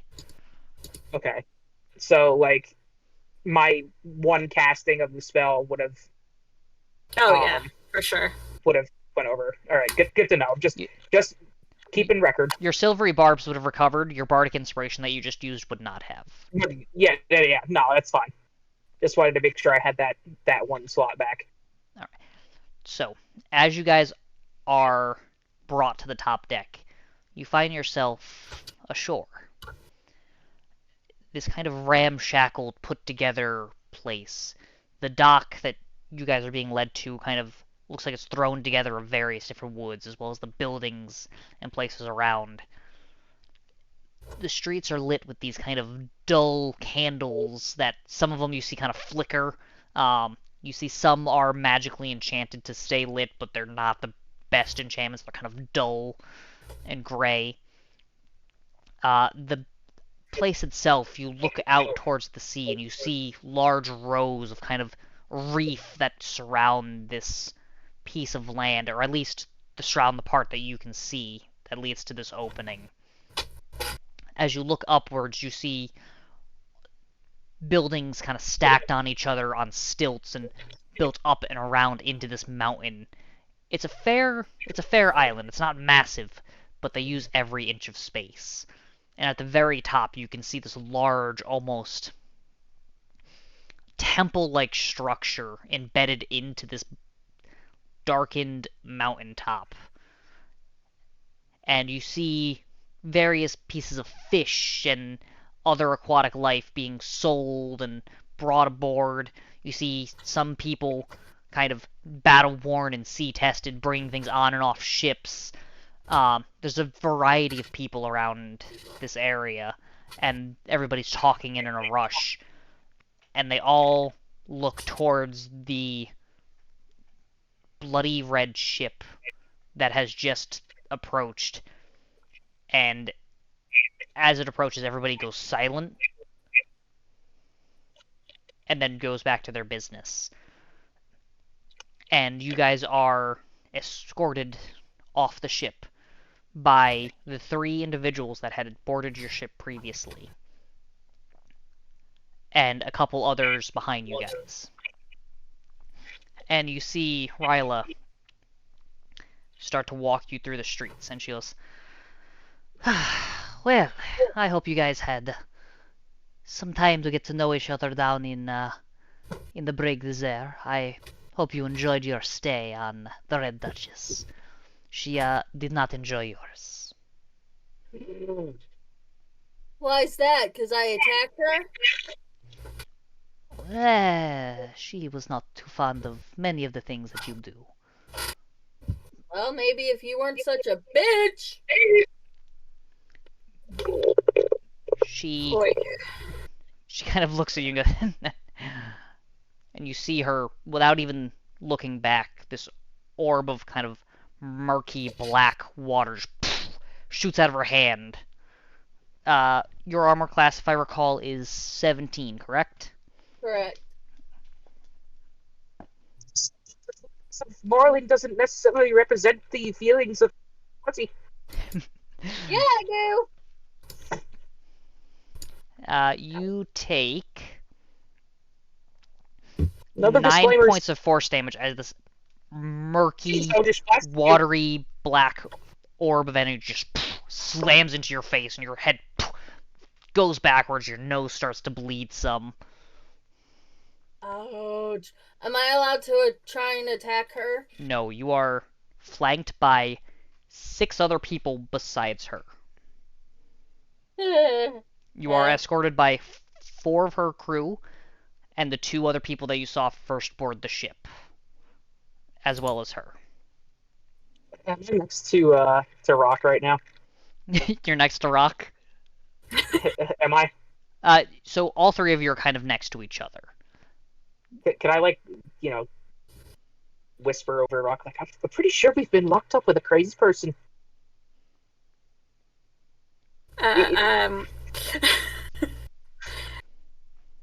You're not wrong. I don't know if we can. I don't know what's going to happen. Who's going to kill us? Her or the captain? I guess the only choice we have is to wait and see. I mean, if things go sour, I think I'm going to side with Redhead. If only to preserve the hide.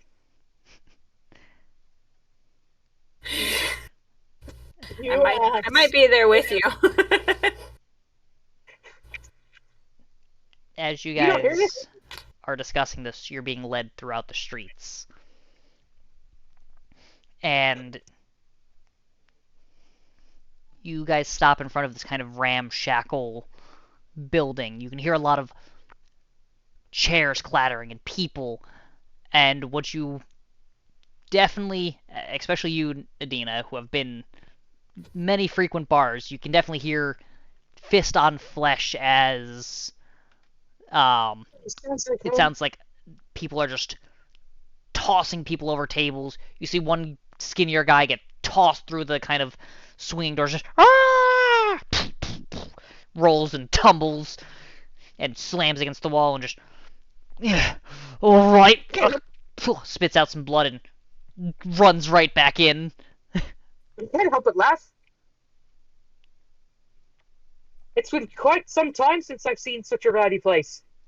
As you kind of look at it, you can peer inside, and it does appear to be some type of tavern, and it's filled with people, all of which look kind of sea-worn, and some kind of newer looking, but for the most part, you can tell most of the people here are familiar with this location. And yeah, Rock is pretty like hasn't seen anything like this ever before. So it's pretty disturbing. As you guys look at this, you see Ryla kind of gesture to her people, and she tosses open the doors. And as soon as she tosses open the doors, the place stops. Almost like you swear you see someone just stop midair. They all seem almost petrified. If you could hear a record scratch, you know.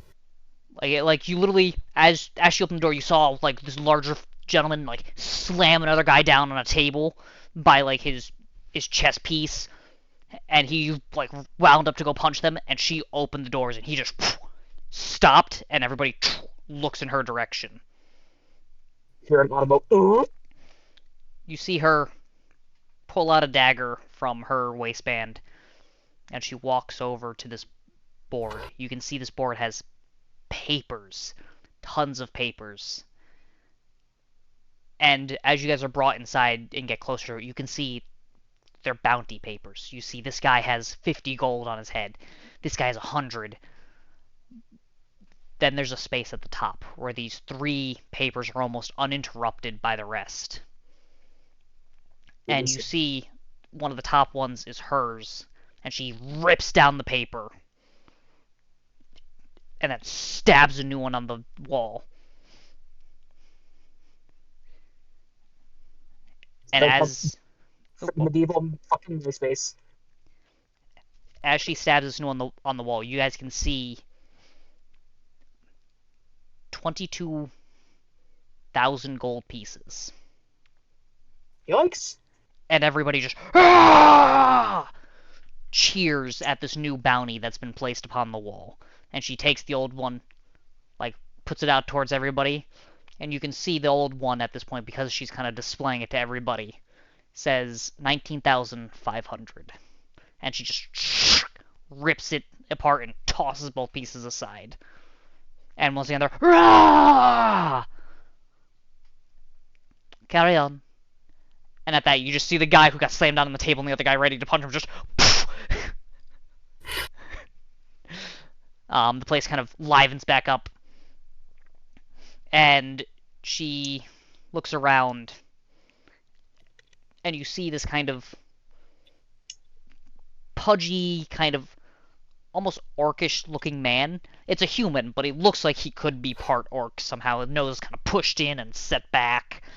Um, Unlike everybody else in this place, he looks more cleaner cut. He's fresh shaven and he's kind of clean, hair slicked back, and he starts to talk to Ryla.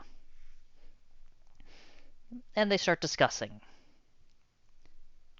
They glance over at you guys. She kind of snickers and chuckles, and you see her. When she looks over, I'm just gonna give her a derpy. I'm just doing anything to irritate and piss her off at this point. I'm just gonna like sweep my hair back. I'm gonna wave. You see, after about 5 minutes of conversation, the guy kind of pulls out this coin person, hands it to Ryla, kind of signals over to the table that you saw him come from, where 4 men kind of stand up. Oh, hell no. Ryla walks over and goes, "We can go." And the 4 men kind of come over, and the kind of piggish Irish man comes up and goes, "Nice doing business with you." And as she leaves, she kind of walks between Rock and Nadina, pats you guys on the shoulder, and goes, "Good luck. And, let's meet again." And her crew walk away. Did we just get sold? Just did? Yep. So, you guys are,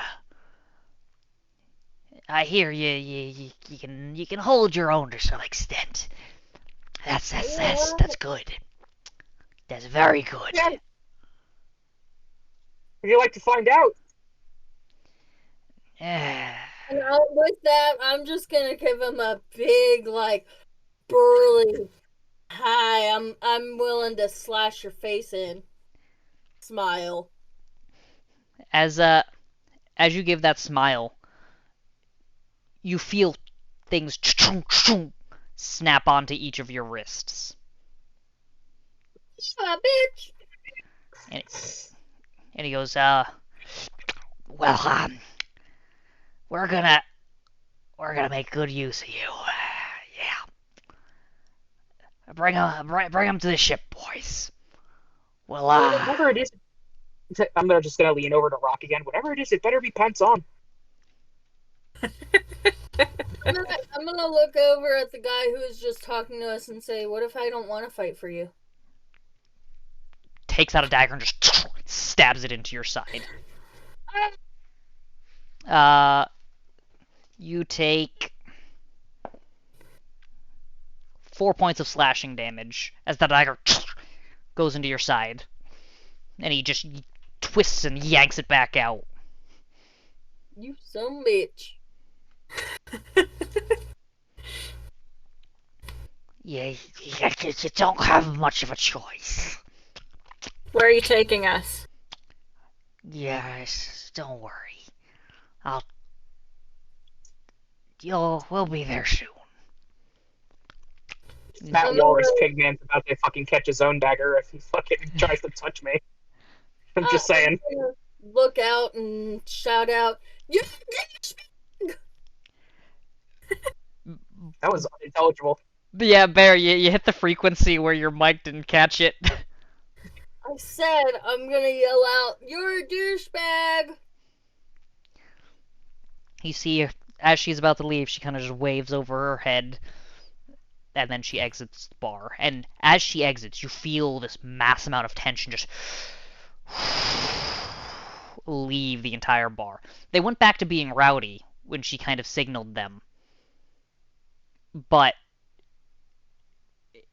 it was with her leaving that they fully kind of went back to the full-on tavern-style brawl, people drinking, shouting, alcohol was spilling everywhere. You guys kind of get splashed by some of the debris. I'm I'm gonna try and catch some of the alcohol in my mouth. I'm gonna look at the pigman guy and say, "Can I at least get a drink from the bar?" With that, one of the larger men kind of grabs the chains that are now binding your hands and yanks you guys out of the bar. I'm just gonna start singing my lovely bunch of coconuts song again just to be obnoxious. One of the guys kind of takes out a dagger and goes, "Stop your singing, or lose your tongue." Me! Takes the dagger and jams it up underneath your mouth and into your mouth, just where it pierces the underside and into your tongue, and yanks it out.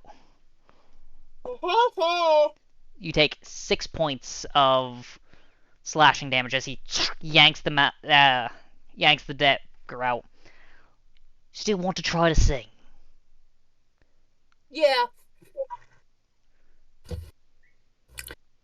You say that, but you're because of the damage, you can't actually form words. Question: Where are these guys like behind us, in front of us, There's sides of us? There's 2 in front and 2 behind. There's 2 that are dragging your chains, and you guys are currently heading back to the pier that the Red Duchess had docked on. Are we at a line? I'm assuming with the chains, or so it is you and Morlin in the front, and then Nadina is forming a triangle to the back. Okay, I'm gonna do my breath weapon because I don't want to be taken. So I'm just gonna blow it at these guys in front of me. You're gonna blow it in front of you? Yeah. That's a success. That's a natural 16. Both succeed. Well, hold on. No, one of them's looking backwards, because Morlin. So the only one that wouldn't have the one that would have disadvantage is the one that's not paying attention. That's a natural 12. If it's 13, both succeed. So roll your damage. Okay. 6. 6. So they both take 3 points of fire damage. And you see the one that was kind of just minding his own business, pulling the chain along, kind of... Really? Really? It's now that you see he takes this large maul off his back and just swings it across your face. Oh, okay. Abundant experience in manacles and chains to know that this never ends well, so I'm not even going to do anything. I'm just Let's see. That's 1d10. Alright, hold on. Hold on, buddy. Hold on. You take 7 points of bludgeoning damage as the hammer cracks across your face, and you feel this pain, and your jaw dislocates, and you kind of have to snap it back into place. Actually, I will do something. Well, can I use my action surge to take an additional action? You can if you wish. Would that work for my breath weapon, or because I already used it, I can't do it again? Let me double check your breath weapon. I think once you use it, you can't use it again for a set period of time. Short rest. It's a short rest. Yeah, so you wouldn't be able to use it right away again. So you've already used it. My hands are bound. Okay. So, is this guy close to me? They're both within 5-10 feet of you. The guy literally just took a warhammer and smashed it across your face. I'm gonna kind of try and headbutt him as my other action. Go ahead. Okay. It's an unarmed strike, so it would be your strength modifier to hit.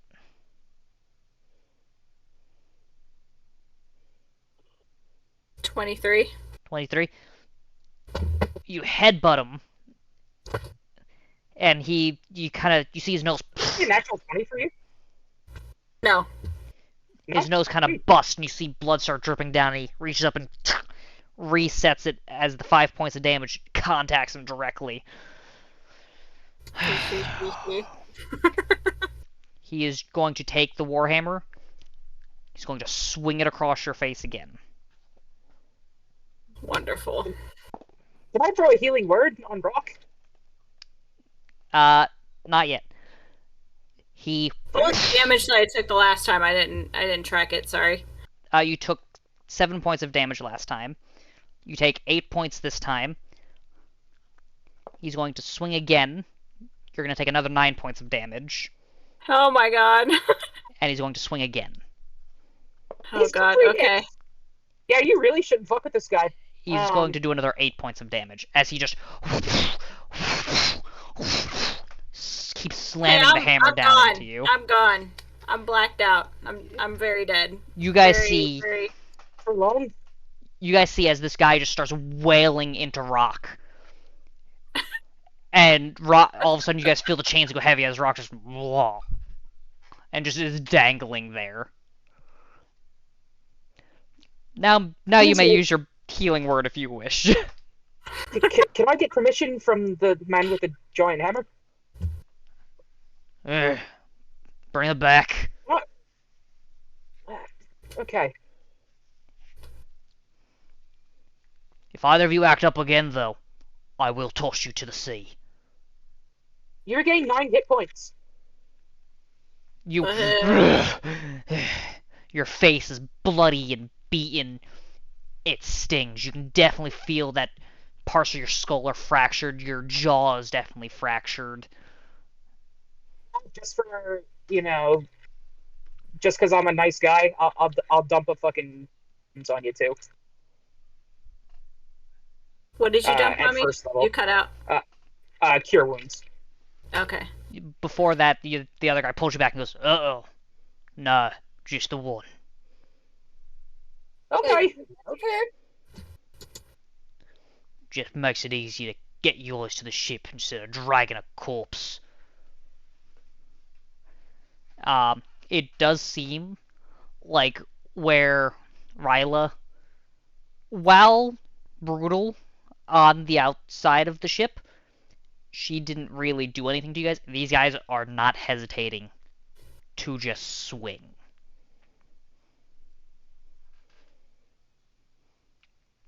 These guys off. Just don't make them mad. Would you guys like to try anything else in the middle of this street as people are now onlooking from what was just this violent beating with this warhammer? No, I think I'm good for a while. I'm just gonna be over here with my tongue kind of.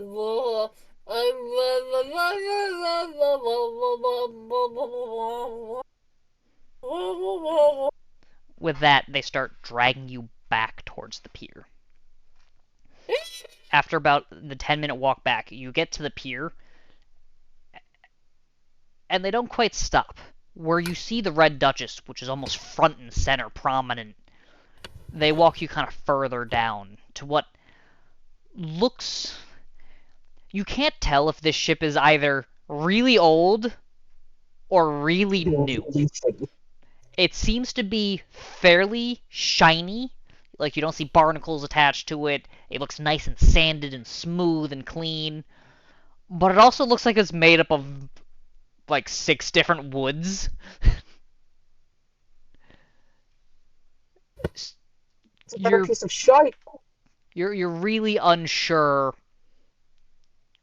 if this ship has been recently purchased or if this is just, like, so old that they just repair it with whatever they have on hand at the time.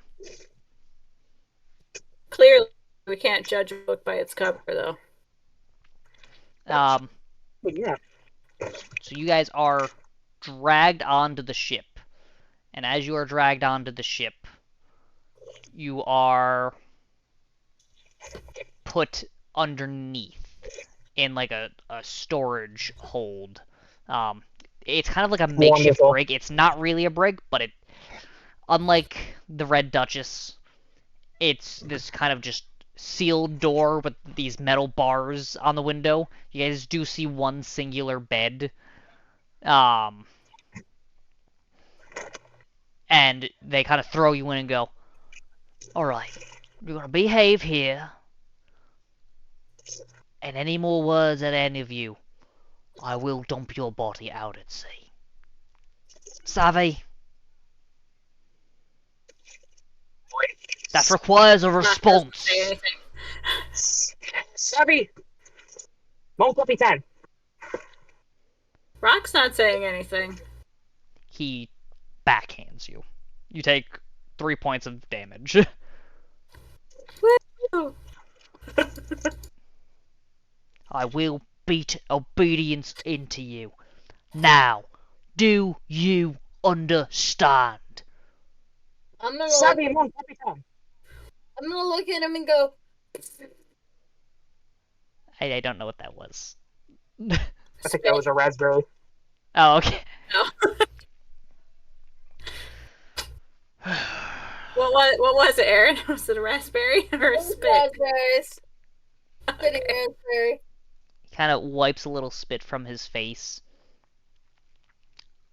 Let's say fucking Savvy.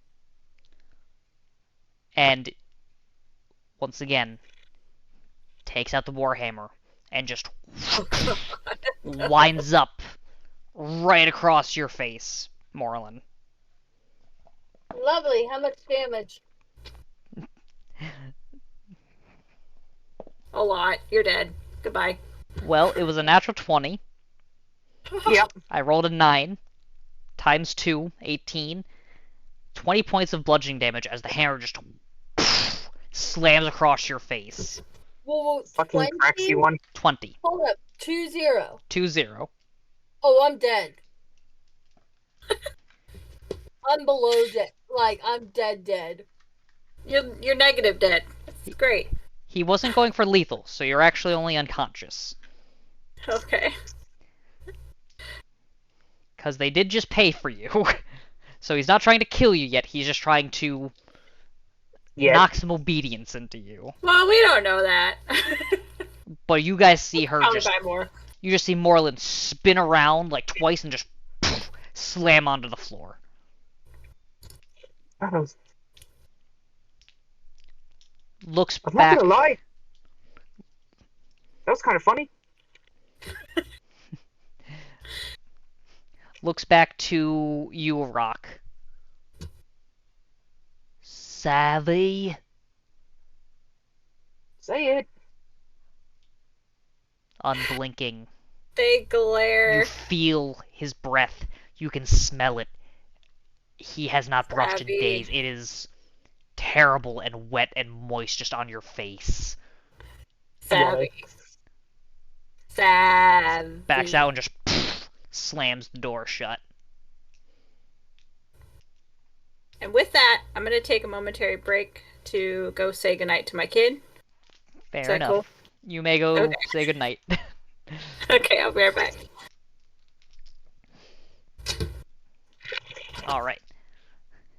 So, I will put a healing word in the Morlin. Going to go use the bathroom real quick. alright. We will, we'll take a 5-minute break if you want to go grab a drink or something, Miss Bear. Sounds good. Alright, we will put up our break screen while I set something up here. I was kidding, by the way, Christian, when I said episode freaking pirate invasion. Hey, I had all this planned out. I wasn't expecting the sass as much, but, you know, makes it fun. Are you serious? You know me. Come on now. I'm full of sass. Of course I'm gonna put sass into my characters. You coming?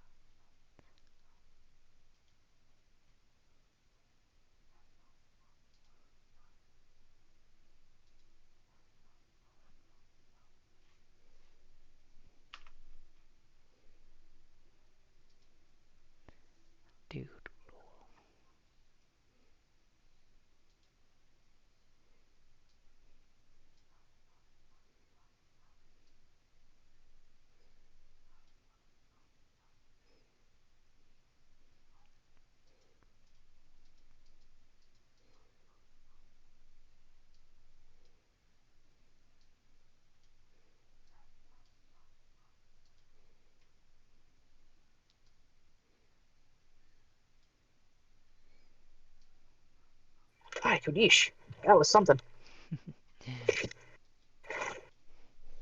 I like how I'm the voice of reason, by the way. I don't know what to tell you guys.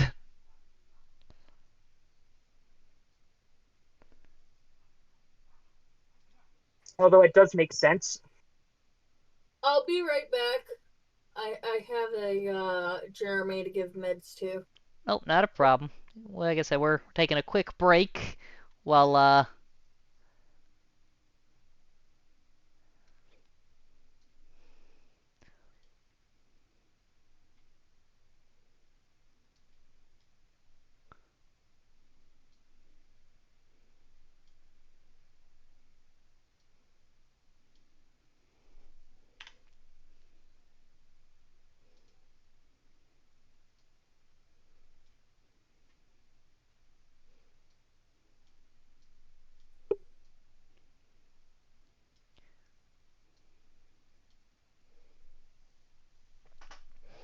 Alright, so also gives me a quick chance to pull up some stuff here. I have some temporary things for you guys to...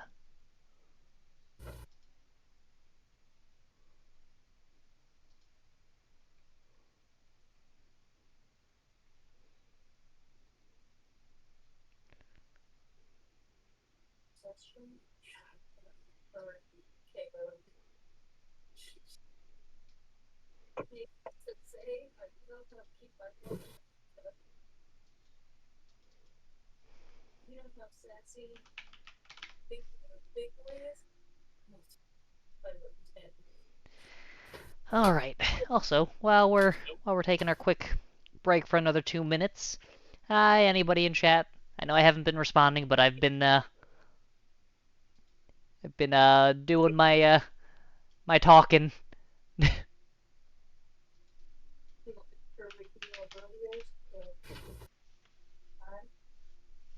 forgot we were even live. Having some people pop in and out. I'm back. Welcome back. Okay, I'm back. Welcome So back. I explained to Jeremy, I'm like, so it's our first session, and I'm already KO'd. Actually, I told Jeremy it's like Big Boy, but multiplied by 10 with Moreland sass. Did you tell him that I got KO'd too? No, he's like a quarter of the way awake. He's been asleep since we got home. Gotcha. So he probably won't even remember me telling him that. In fairness, I wasn't trying to KO you guys, but you just kept going. Listen, if you haven't realized it, Moreland Well, doesn't. we ain't obedient. Like we're prisoners essentially. This is not what Rock had in mind, but Moreland doesn't know how to keep her mouth shut. Also, in fairness, Rock also doesn't know how they got there. yeah. Alright, so, are we good to restart? Yep. Alright, so, with that, we come back to the ship. I will say, there's quite a few days of travel. You guys travel about 4 days out. So you guys do get a long rest. So what's that mean for me? It means you're no longer half dead. So at the top of your D&D page, there's something that says long rest. Okay. If you click that, it should auto heal you and give you all your stuff back. Yay. Oh, cool. Alright, so after days of travel, whether raining one day, brilliant shining sun the next. You can see through the porthole window. Unlike the Red Duchess, that all you could see was the inky black abyss of water. You guys finally feel the boat come to a halt. And then the same large Goliath-like man who had, the previous day, absolutely just beaten you guys with the warhammer, comes and opens up the door and goes, "You're needed on the deck." I'm just gonna look at him and go, "Oh yeah, Oxenfree!" He already has the hammer in his hand, and he just hits it on the ground and goes, "I didn't say you were needed alive on the deck. You can either walk up, or I can drag your corpse up." What? And I just walk past him like, fine! And I just walk past him. Alright, so the three of you are led up from the bottom to the top deck. And you see the kind of pig-nosed human man kind of there. We're here, and it's time to get my money's worth. Do we get weapons at least? Well, we'll see. And as he says that, three people kind of approach behind each of you and kick the back of your knees so you guys fall and collapse to your knees. And he It's goes, totally unnecessary. I would have got on my knees myself. "You guys haven't been the most compliant crewmates." I don't know about you, but I've been perfectly compliant. I'm gonna whisper under my breath, "Asshats." Now, open your mouths. Oh my god. Excuse me? Open your mouths.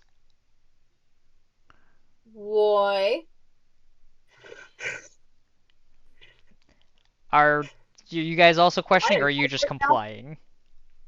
I Uh, guess I'll comply. Alright. Rock is hesitant at first, but then complies. So, the two of you open your mouths. Why can I not say his name? Morlin, thank you. Your mouth just gets ratcheted open, because at this point, they're just annoyed, and the three people behind, or the one person behind each of you just takes a potion and dumps it into each of your mouths. It's salty, it's kind of sour, it's this brackish blue liquid, and they just slam your mouth shut and it goes down your throat. Yummy. And he goes, Yum. "So,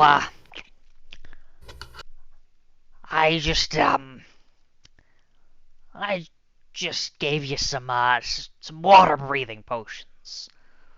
Now, What?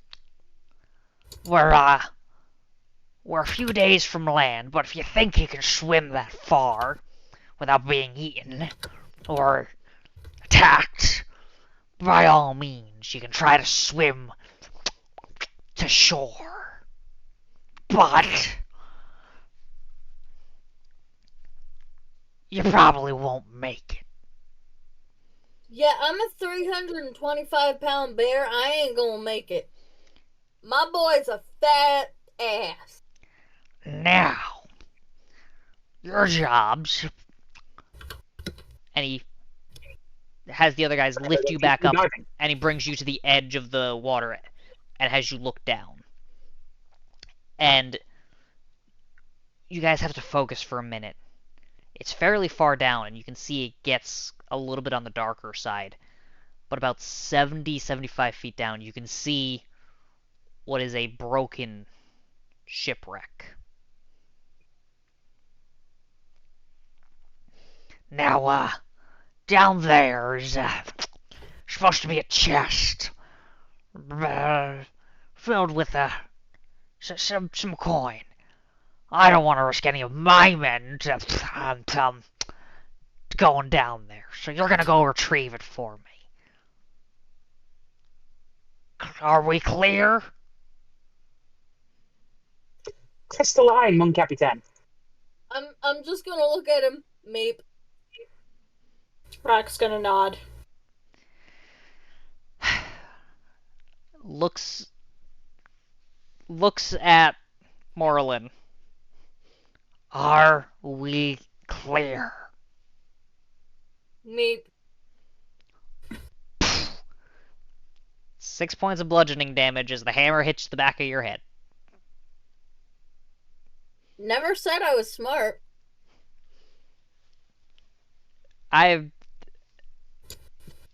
This guy seems less accommodating than Ryla was, who fed you guys.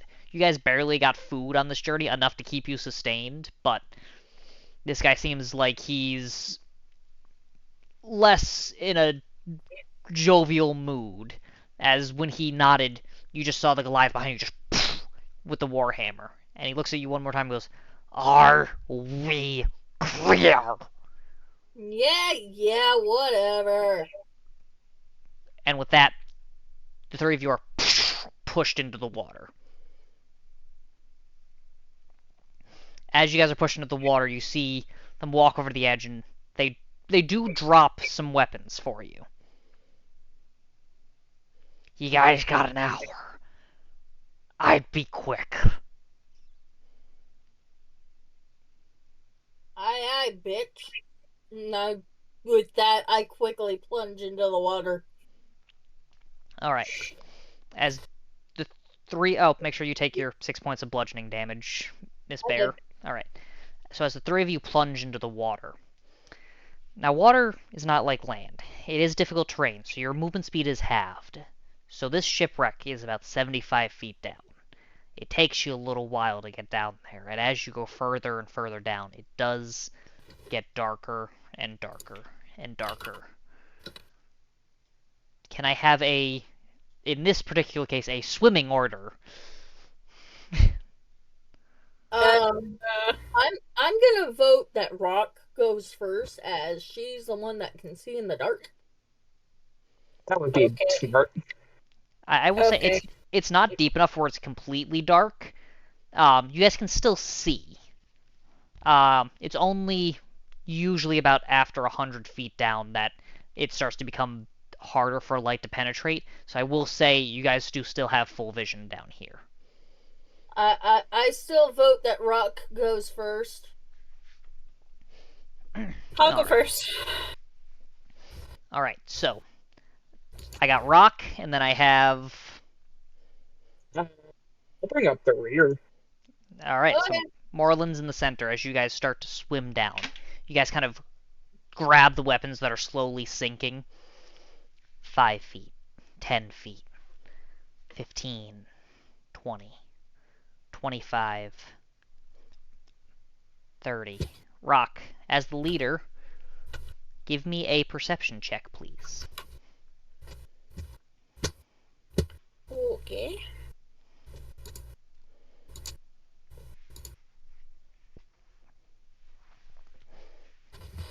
That is a 10. 10? Yeah. You can see the ship, looks crystal clear, nothing in your path. 35 feet, 40 feet, 50, 60, 65.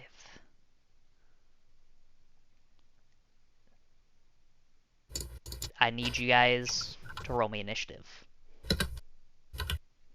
Initiative. Alrighty then.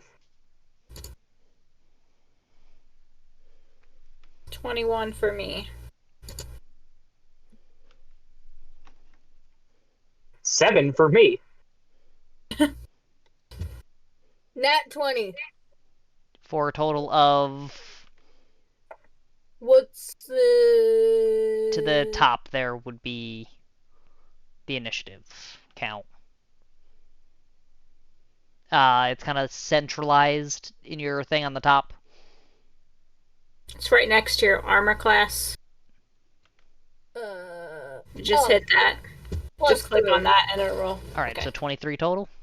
Yeah. Alright, hold on.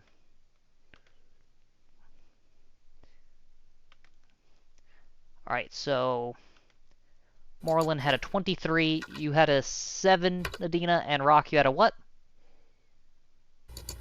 21. 21? Those are all pretty good.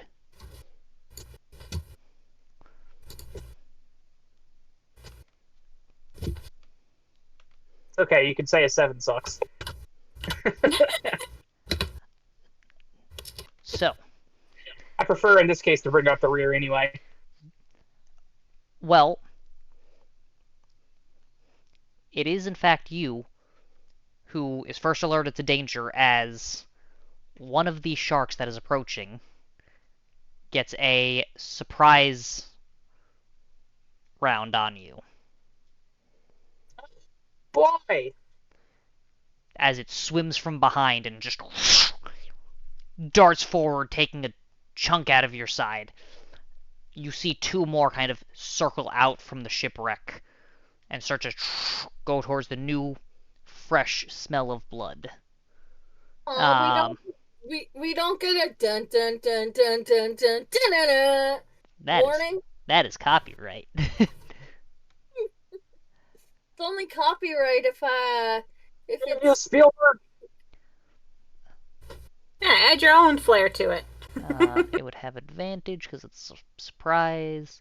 What's your armor That's class? Underwater Pursuit in D minor. Is that what that's called? What's your armor class, Nadina? Mine is 14. 14? That hits. It deals 10 points of damage as it rips out a chunk of flesh from your side, and you kind of swim backwards, and you see the shark. With that, fucking hurt. We go to the top of our initiative round, which is Morlin, as you see the other two use their surprise round to close in on you guys. They are now flanking Rock left and right, and there's one behind Nadina. What weapons do I have? I don't know. What weapons do you have? Oh, so we have our original weapons. You have your original weapons. At this point, all of your supplies have been given back to you. Whether they will stay with you, you are unsure. I'm assuming not. So I am going to minus your light hammer. Your light hammer is gone. That was thrown off a ship. Yeah. I'm going to take my claws and try to do as much damage as possible to whichever shark is closest. So you have a shark diagonal to you that is currently flanking Rock. So you have two. If you look on either the stream or the Roll20, you'll see kind of the positions of everybody here. Got you. Oh, okay. Cool. So the one behind got the sneak attack. The other two came out behind the shipwreck and used their surprise round to close in. I'm gonna attack the one behind me. So the one that attacked Nadina. So you can shift to get into position of them, but you will take 2 opportunity attacks from the 2 that are technically within range of you. Yeah, I'd go after the other ones. Oh, never mind then. I'll attack the one on my right. So this one that I'm moving? Yes. Alright. And you're just doing your bear claw attack on it? Yeah. Alright. Oh, I see it more. Just FYI. Why does your things not appear? I don't know. See, I'm fine. Yours is strange, Joe. We'll fix yours later. If you want, you I can like hold how the stream or and D&D Beyond was broken for me for a while. Yeah, I don't know. So roll your d20 and add +3 for your claw attack. Hang on. Damn it! I gotta pull up Twitch. 19 plus my 3, so 22. 22 definitely hits. So what did I use? It's a d6 plus 1 for your claw attack. 3 plus 1, so 4. 4. You claw into it and you scratch the surface and you start to get through like the fat a little bit. And blood starts to kind of spool up some. Do I get to hit him with my other claw as well? Like, do a double hit? Nope, so you would need to be dual wielding weapons for that. This is just a single claw attack. Okay.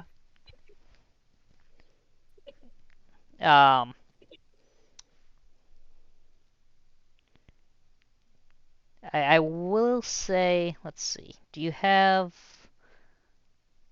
Let me check if you have something that I think you have. Claws, Major Craft, Vicious Rust, bonus action. You do have 2 weapon fighting, so if you have your light hammer or your hand axe out in the other hand, you could take a swing with that. Okay, I'll use that then.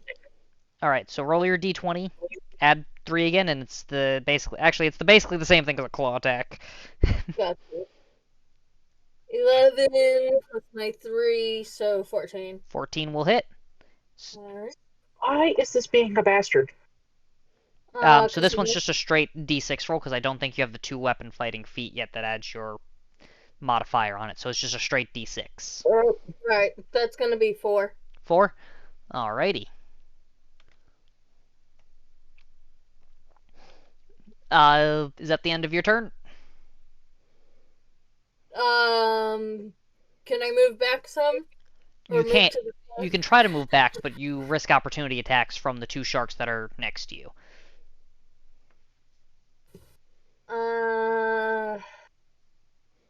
Alright, yeah, that's the end of my turn. Alright. With that, Rock is next in the order. Okay, so how far away are these 2 sharks? They are flanking you left and right. If you look on roll, they farther than 5 feet? They are both within 5 feet of you. They are literally like coming in to just spin you and take chunks out of you on both sides. Okay, I'm gonna do my sweeping attack. Oh. So let's see. Let me see. Sweeping attack. Sweeping attack. Do you want me to read Hey, it? Christian. What was that, Joe? Oh, nothing. I just got an ad when I Oh. Sweeping bait and switch. Going text. When you hit a melee weapon, you can expend 1 superior die to damage. Oh, nope. Okay, go for it. Okay.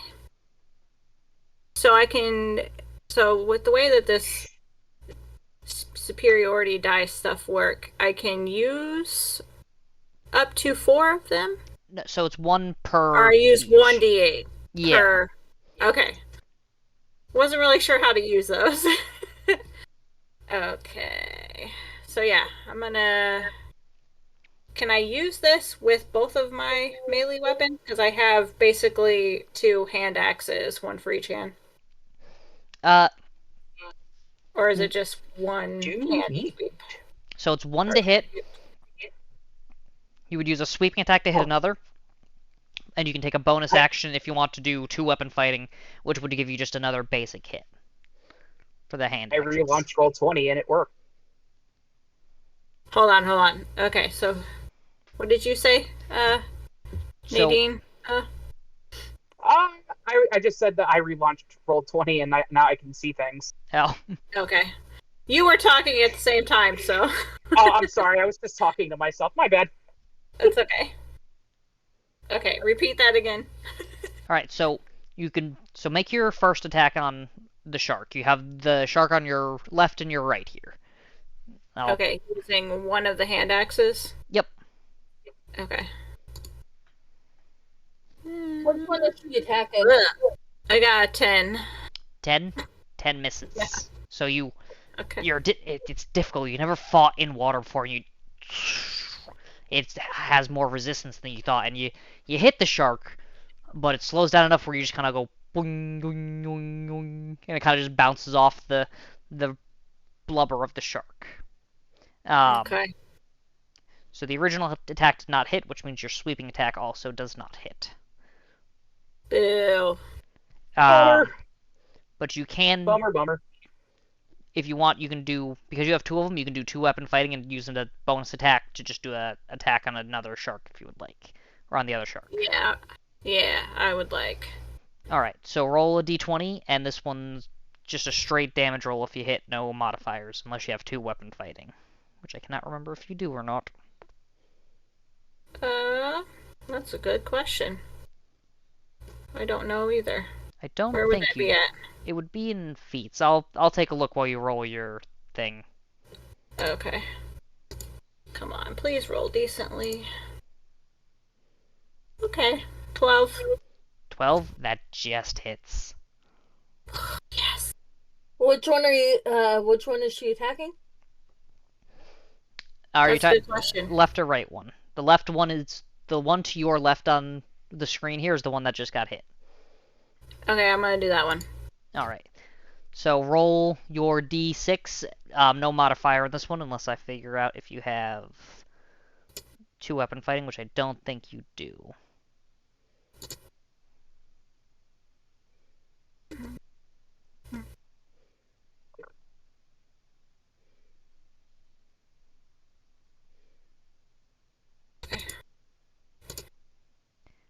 Oh, jeez, 1. No, you don't. So it's just 1 point of damage. All right. Yeah. All right. Once again, you're still not used to the resistance of water. You got a little bit of a hang of it. You see a scratch happen, but it wasn't quite enough to sink in enough to deal massive damage. Next, we have the reef shark behind Nadine, which is going to take another bite. But it does not get advantage with its pack tactics because the other two are not close enough. Nope. What is your armor class? 14. 14? The shark goes to bite, but you're prepped this time and you are able to propel yourself out of the way, and it kind of darts past you and then circles back around and and then the reef sharks next to Rock are going to go. This needs to get advantage because they're... Thank God they get advantage from pack tactics, or else both of those would have missed. So one's going to attack Moreland, and one is going to attack Miss Rock there. Miss Rock, you take 5 points of piercing damage. And Moreland, you take 7. Oh. Nadina, you are up. Okay. How are people looking? HP wise. I got 18. I Okay. have 26. Okay. So I am going to take a rapier stab at the shark that is accosting me, and I'm The going one to behind? give a healing. Yes, and I'm going to give a healing word to. Because healing word is a bonus action. Healing word is a bonus action. You are correct. So you kind of... It's strange. Because you can breathe the water, you can make out enough of the words to heal. And then you take a quick jab behind you. So roll your attack for me first, please. Sure thing. Let me get to my action. Why do I not have my rapier equipped? Damn it. I have no response to that. There we go. Here we go. Here we go. That's a +5 to hit. Don't fuck me, dice. You fucked me, dice. That's a 9. Oh. 9? I At thought least I'm not the only one. 9 misses as it strikes through the water. And then you Darn can it. roll your healing word. Okay. I'm going to cast Healing Word at first level. And that would be... Come on, D&D Beyond. Why you do this? Why you do this? It loves you so much. It does. It's very nice. Morlin, you're on deck. Okay, now it's working. That's the wrong fucking spell, me. I can read. Ignore that. Stand still, school kids. Stand still. 7. You re-heal 7 HP. Yay! Alright. With that, we're back up to Morlin. Morlin, what are you doing?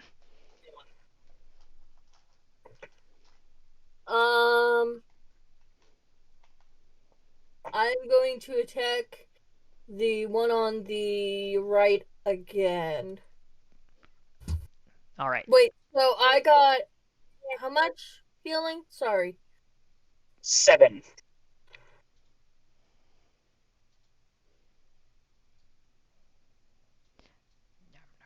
Okay.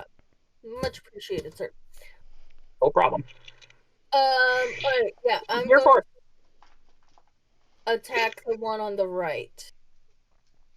Alrighty. With your claw attack again? Yes. Alright. Roll a d20, add 3. Eight.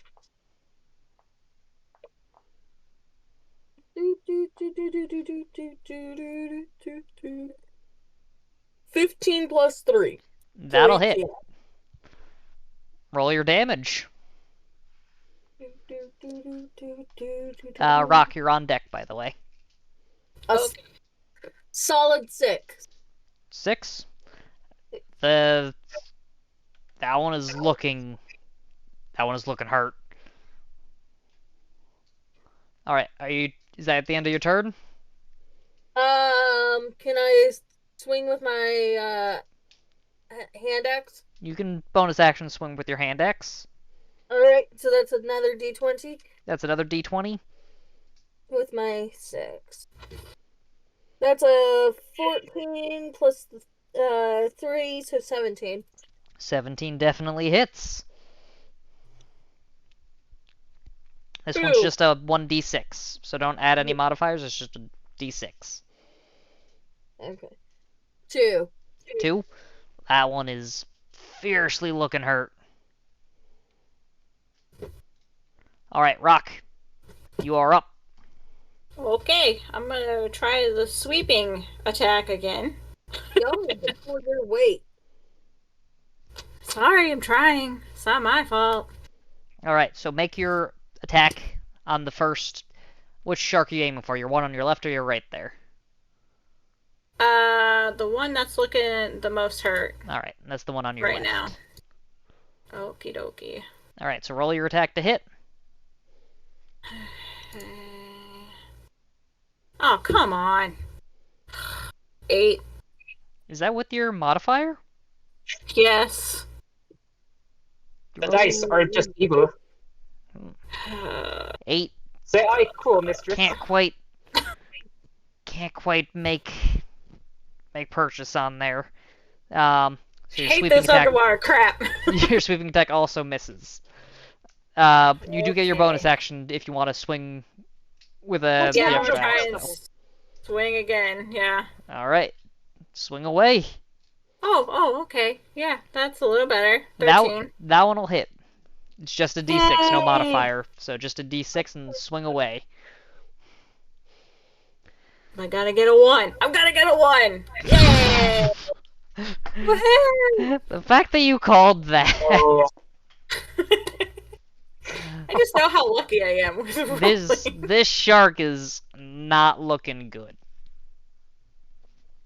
All right. Hey, I'm helping. I'm taking slivers off. Okay, I'm gonna make a shark steak when we get back. With that, the shark behind Nadina is going to we're gonna make some sashimi, man. Yeah, shift very, around very thin. to Nadina's right side there. He's going to take a bite attack. That is a 6 plus 4. That is going to miss. Yeah.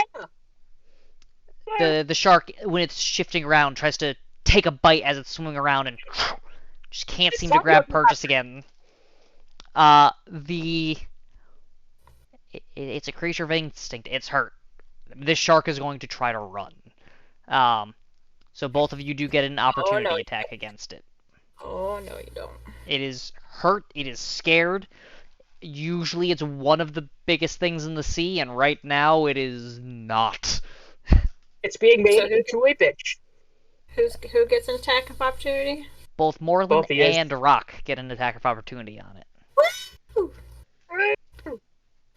At least one of you did, please.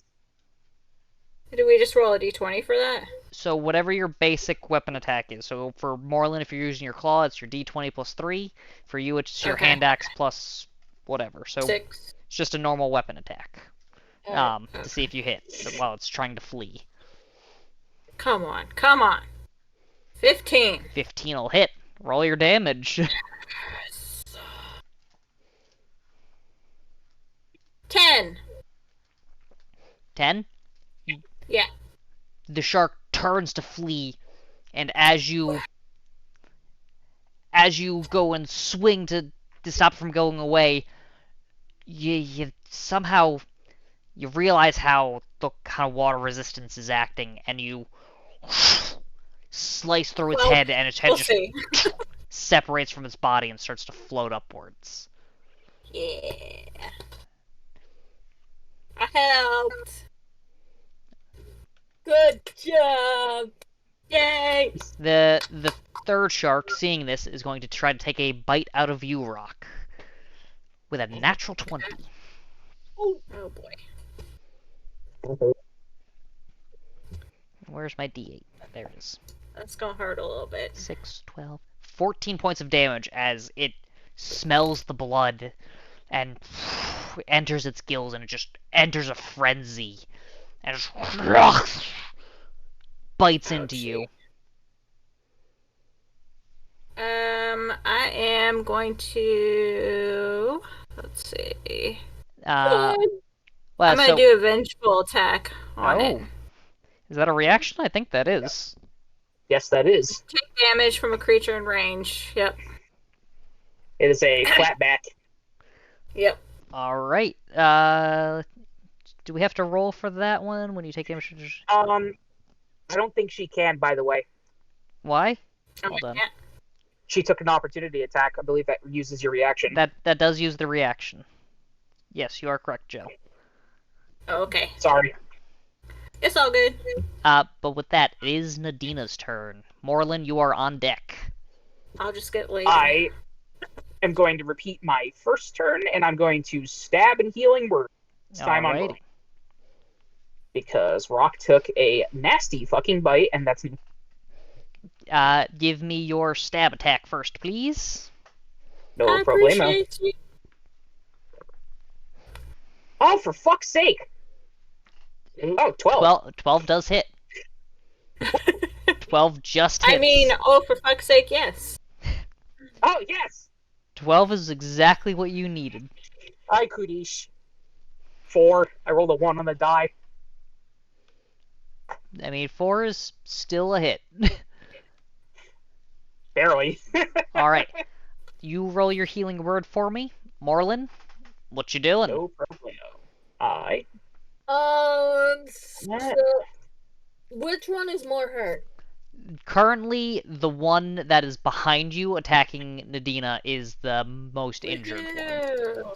Thank Rock heals you. 6. I am very going much. to use my claws. Alright. Take a swing with your claw. 18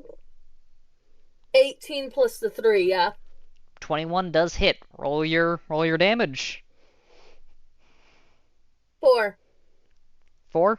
Alright, so you kind of spin and turn and you catch it kind of on its gills. You kind of scar the gills up some as blood starts to come out.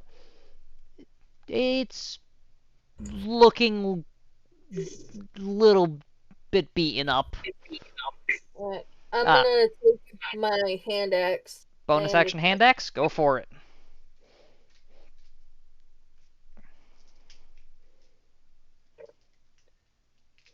13 plus 3, so That- 16. That'll hit. Roll your d6. Remember, no modifiers on this one because it's the bonus action and you don't have 2 weapon fighting. 5. 5. It's starting to look hurt. Blood is kind of seeping from it, and it is looking angry. But with that, Rock, you are up.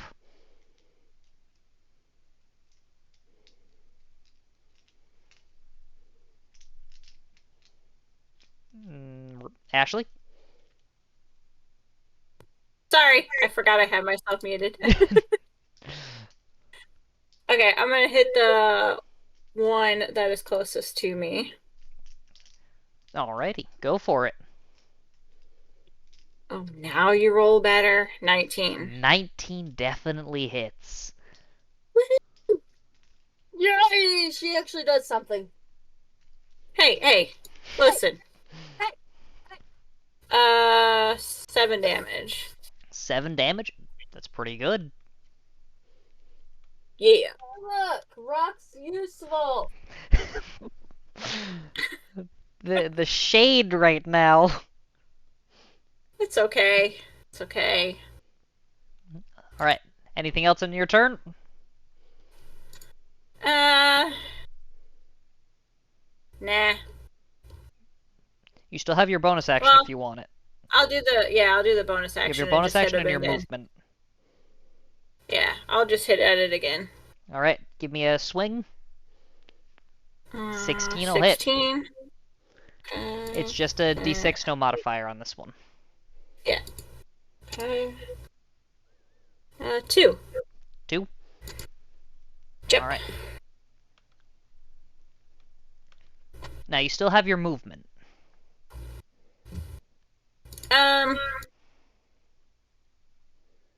Now, I will say, because you guys are still kind of learning some, and this is your first combat, I will help you out some and give you a pointer here. So you do not provoke an opportunity attack from an enemy if you don't leave their radius of attack, which means you can technically shift around an enemy. So you could technically shift 5, 10, 15 movement, which would put you at flanking with Morlin. Okay. So flanking means both of you would get advantage on attacks against this particular shark. Okay. If you want. I'll do that.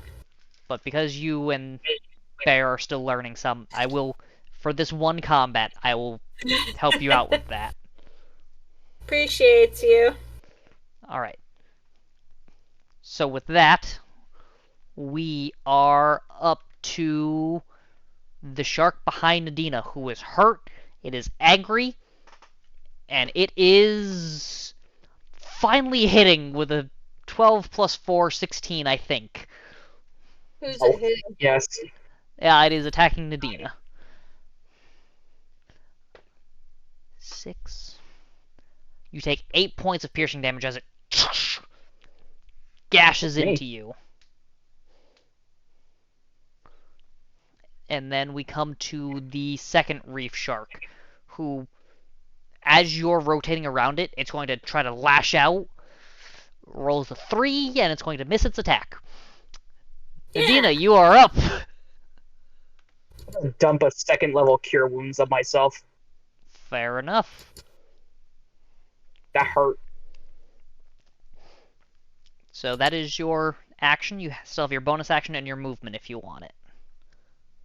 Oh, wonderful. 13. Nice.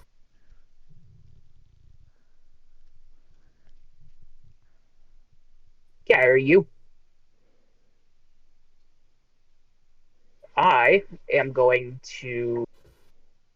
You know what? I'm going to inspire Orlin. Alrighty. So Morlin, on your next saving throw or attack roll to hit, you can add a d6. Cool. Alright, is that the end of your turn, Nadina? That is. Can't do anything else but move, and I ain't moving. Morlin, you are up. Rock, you are on deck. Alright. I am going to do my bear claws on which one's the one that's more hurt? So they're both roughly equally hurt currently. Alright. I'll attack the one that's in front of me. They're both in front of you. You have one next to Nadina and one next to Rock that are equal distance to you. Who is more hurt as far as Rock and Nadina? Probably me. I've I'm at got 20 18 right now. 27. 18. I only have 18. Alright, I'll attack the one near Rock. Alrighty. You have advantage on this attack because you are flanking with Rock. Okay. So that's gonna be a nat 20 plus my 3. Alright, so roll your damage die. So roll a d6, double the number on that. Okay. 6. So 12. 12. What? This shark is gone. You should have obliterated You that one. slash out with your claws and you just sashimi it into 1, 2, 3, 4, 5 into about 6 pieces. And you just see the pieces just start to scatter and blood fills the water around you guys. You guys can kind of smell the iron as it's now spreading between the two shark corpses. Alright. Last sharky. Is that the end of your turn, Morlin?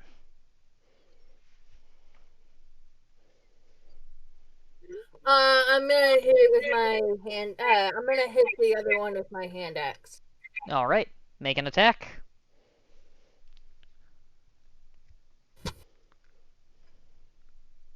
$18 plus 3, so 21. That definitely hits. Roll your d6 for damage. Nat 6. Alright. Brutal, man. This one is looking hurt. Rock, you are up. Okay.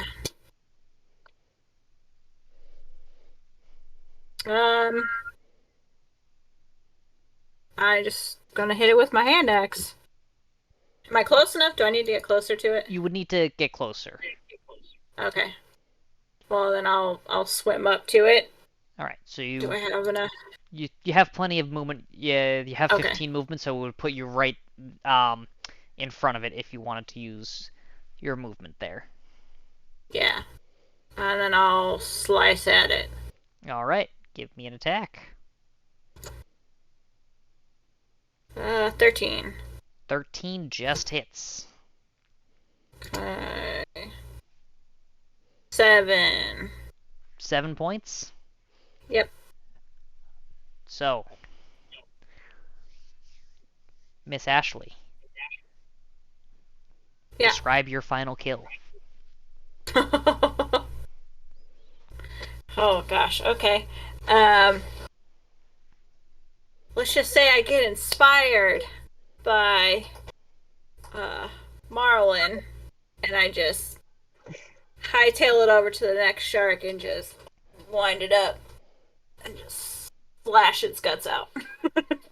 So, in this underwater area, you look back after seeing the other shark get split into 6, 7 pieces. You whip around, and you see the final shark, and you, with all your swimming speed, just dart at it like a bullet, axe overhead, and under the water, you kind of do the somersault, and as the axe, you see the sections of the shark's stomach just tear open as it cleanly slices through, and its guts kind of start to spill out as it floats upside down, and you see it just start drifting. Heck yeah. Then these little fish come and start to eat away at the bits. Yummy. With that, Mm-hmm. the combat is over. So, you guys Are you progressing back towards the shipwreck? What would you like to do? Let's get down to what we came for. I mean, we don't really have a choice, do we? Precisely. Alright, so 5, 10, 15, 20 feet, and you get to... It's a relatively small ship. It's not even a keel boat, which is the boat that you guys have above, which is about 60 feet long.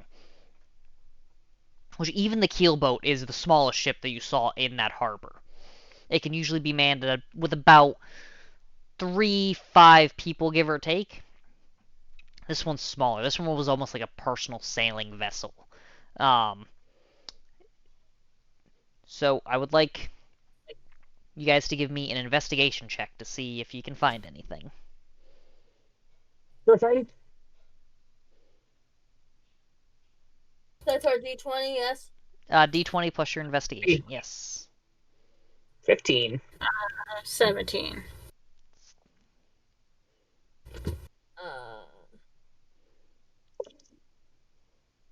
Let's put 2, 16. 16? It's not a very big ship.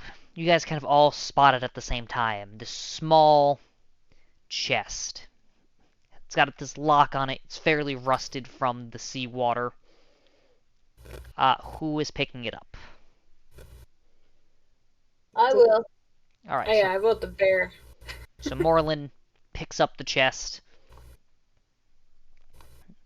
And you guys start to swim towards the top. You get up 60 feet, 50 feet, 40 feet, 30 feet. You can see the top of the water now. 20 feet. It's strange. 10 feet. This chill starts to go down your spine as the water, which should be warmer at the top than as it was 75 feet below sea level, is ice cold. You guys splash out through the top. Your water breathing potion's probably about halfway through effect. And as you look around up top, you see this deep mist. Like you can barely see through it as it's covering the entirety of the ship. And this chill goes down all of your spines. What would you like to do? Or is it just completely shrouded? The visibility is poor. You can barely see. You can't even see what's happening on the ship itself. The only thing you can see is, because you guys are close enough, you can see the ladder of the ship is lowered. But if you guys weren't 5 feet from each other, you guys wouldn't be able to see in front of you if you guys separated slightly. Give me a perception check. Okay.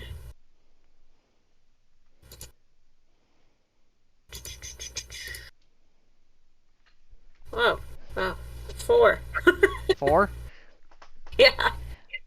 Woohoo! The only thing... You don't hear anything. You do notice the god-awful name on the side of this ship. You do notice, kind of painted on, the Salty Dog Ship. It's literally called the Salty Dog Ship. So whatever... The captain, the guy who purchased you guys... He definitely does not have a naming sense, and you can tell... With the 4, the paint looks fresh, so this ship was definitely bought new, so he's new to that island. That is what you can tell with the 4 and the distance that you are as you're hugging the side of the ship. You literally are just, like, staring at it, and you're just like, yeah. But the fog is so thick, you can't see past it, and it's almost like the sound is gone. I'll probably get up onto the ship before. I don't know. Get hypothermia. Are you climbing onto the ship, Yeah. Dina? Yeah. Alright, you're going first? Mm-hmm. Alright, you grab the ladder, and you start climbing up. And as you reach the top of the ladder, you fall backwards and let go of the ladder, and you guys don't necessarily see it because of how thick the fog is, but you hear a and Dina resurfaces as the pure fright of this face, this sunken in bone face, the life sucked out of it, was just horrifyingly gasping at you dead. Like, it looks like they died in just pure terror. What the heck? Okay. Something fucked up went on up there. And it is What now should we do? that you can see this shadow moving through the fog on top of the deck. And you see the shadow kind of approach where the noise was. What would you guys like to do as this shadow is approaching the side of the ship? Underwater. You're gonna dive underwater? Yep. Mhm. I'm gonna put the chest down on the deck and then jump back in. Cause I ain't carrying You that never shit. got on the deck. You're still in the water. You're still holding it in the water. You're treading water with this chest in your hands. Oh well, I'm dropping the chest then, cause I ain't carrying this heavy ass thing. You're dropping the chest?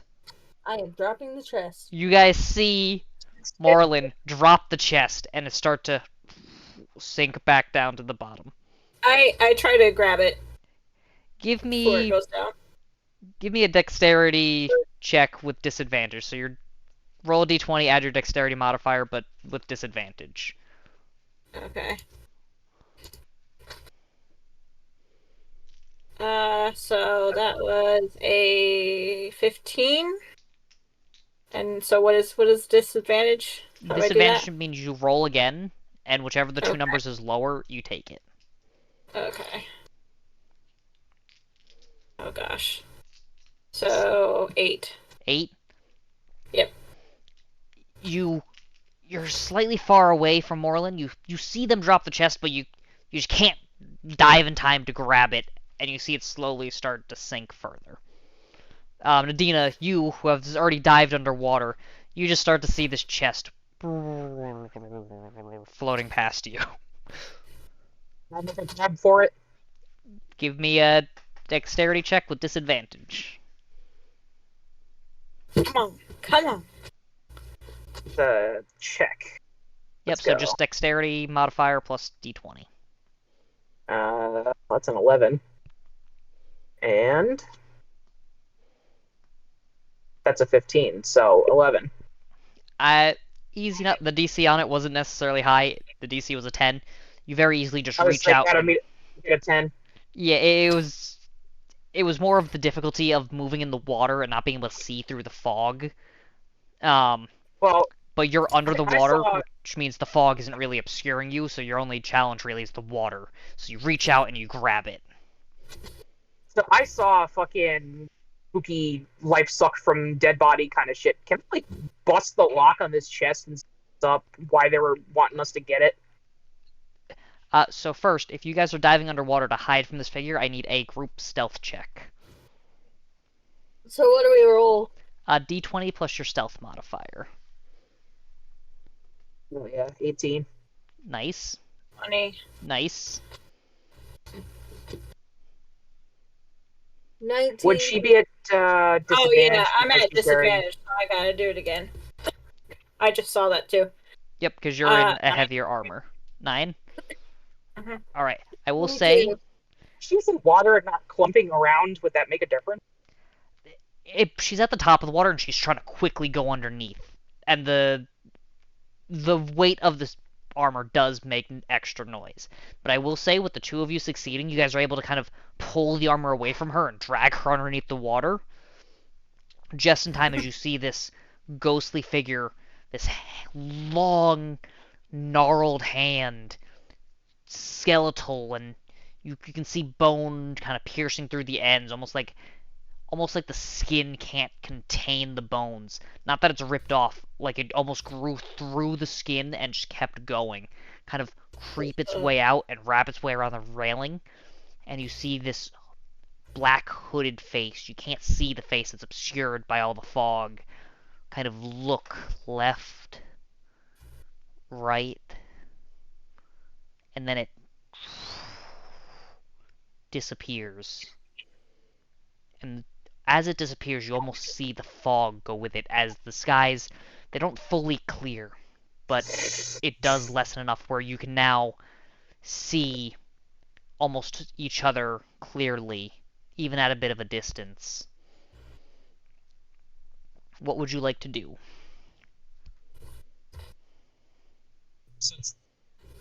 I'm gonna do a time check. It's 9:30 my time now. So Yeah, I don't know what. we're plan on- almost done for the night. Okay. If it's gone, I'm getting back onto the ship. All right. Cautiously. Yeah. So you guys climb up onto the ship, and as you reach the deck, you see 1, 2, 3, half a dozen bodies of what were once your captors. Dry, lifeless husks, shriveled, Serves them right. their hands kind of clutching at their hearts, their faces in pure terror, almost like all the moisture has been sucked out of their body to the point where they just had to curl back up into themselves on the When did they deck. get theirs? I guess we're free now. Man, we have a ship. Yeah. Let's find out what's in this chest. But yeah, I was about to say, I'm gonna bust the lock on that thing. Alright. It's easy enough with how rusted it is. You hit it open and it falls off. Inside the chest is 42 gold pieces,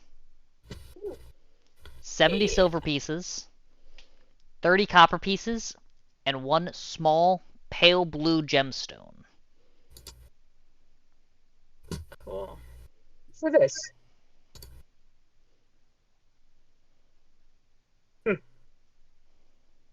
Gemstone must be important to them.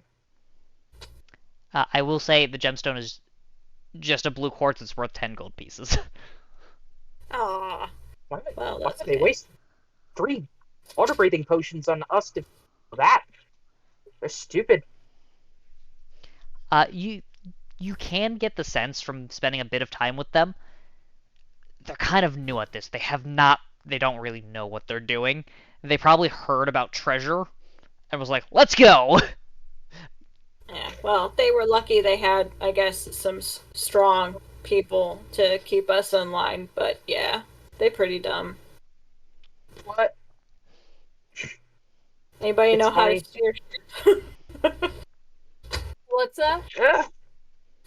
I was just gonna say, let's strip these bodies of all the good stuff and kick them off. It's our shit now. I vote that. Sounds good to me. Alright. I will say, most of the other ones didn't have any real currency on them. You do get an extra warhammer for anybody who's proficient with it. An extra 3 daggers. An extra short sword. But that's about all they had on them. The kind of pigly fellow, he did have 3 platinum coins on him. And about 20 silver coins. So that's good. So now we have 3 plat, 42 gold, 90 silver, and 30 copper, you said? 30 copper. And then the blue quartz worth 10 gold Even pieces. All right. Divided amongst themselves, and I'll hang on to the gemstone if you want. That's fine. I'll take. Oh, guess I'll take. What? Do you want any weapons? I'll take 2 daggers. Okay, I'll take the warhammer if I can. Can I? You can. Just be careful of your weight. If you get too heavy, you become encumbered. What am I at right now? 78. How much weight is it? We can add it and look at it later. The D&D Beyond will tell you if you're too heavy to swim. Or if you're just gonna sink like a rock. Ha. Pun not intended, but still funny. That was fully not intended, but I Yeah, will take the terrible pun joke. All right. So, you guys, There's one in each boot. you are now in control of the Salty Sea Dog ship. The word ship is painted on the ship, in case That they is didn't know stupid it as was a fuck. ship. So it's a so the name is the Salty Sea Dog ship. It's the Salty Sea Dog ship. Yeah, they actually have ship on the Yes. ship. The word ship is painted onto the ship. Exactly. So it'd be the Salty Sea Dog ship, the ship. Yes, correct. Okay. We're gonna change that. We're gonna change that. It's okay. Those guys are freaking dumb. Y'all got all the other stuff. I call the ship. I don't think so.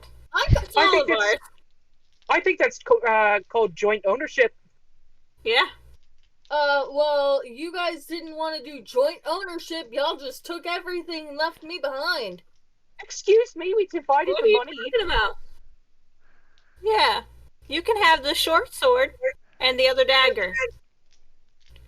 Use it on you. Calm down. Let's think before I open if I were you. I What's said that to that? Rock. All Oh, right. nothing. So,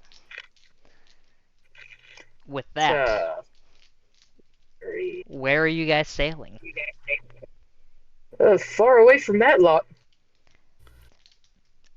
So upon investigating the ship, you don't have much food. They didn't bring a ton.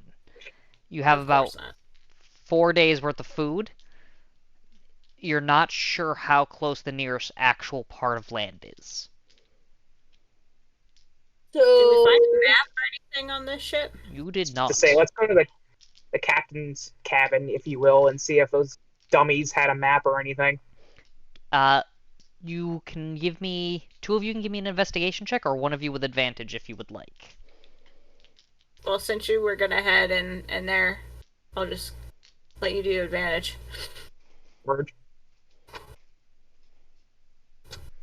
Well, thank God I had advantage, because that was a fucking natural 1. Are you serious?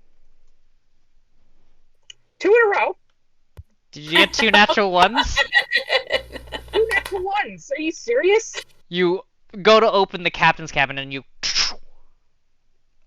Oh no. What was I looking for? It's locked. You look back behind you and you see the body of the pigly fellow just slowly floating away at this point. That's alright. And you realize he might have still had the key.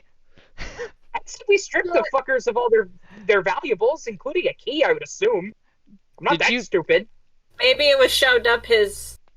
You only stripped the outside. So, can I, try and, like, break the door down? No, I've got it. I've got fucking thieves' tools, it's fine. Do I? Okay. Roll me a strength check.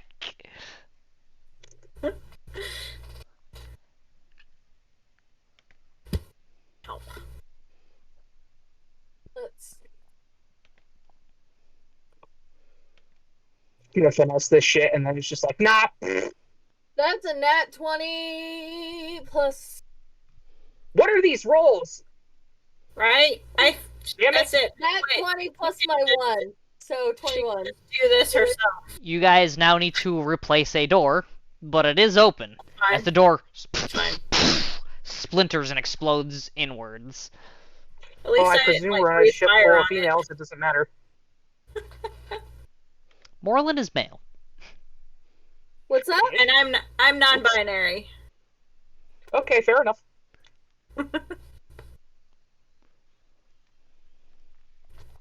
Alright, so, if you would like, you may give me a straight investigation roll now that you have gotten into the ship. Now, where was I at? In fairness, it was only locked because there was 2 nat ones. 2 what? He rolled 2 1s. Ah.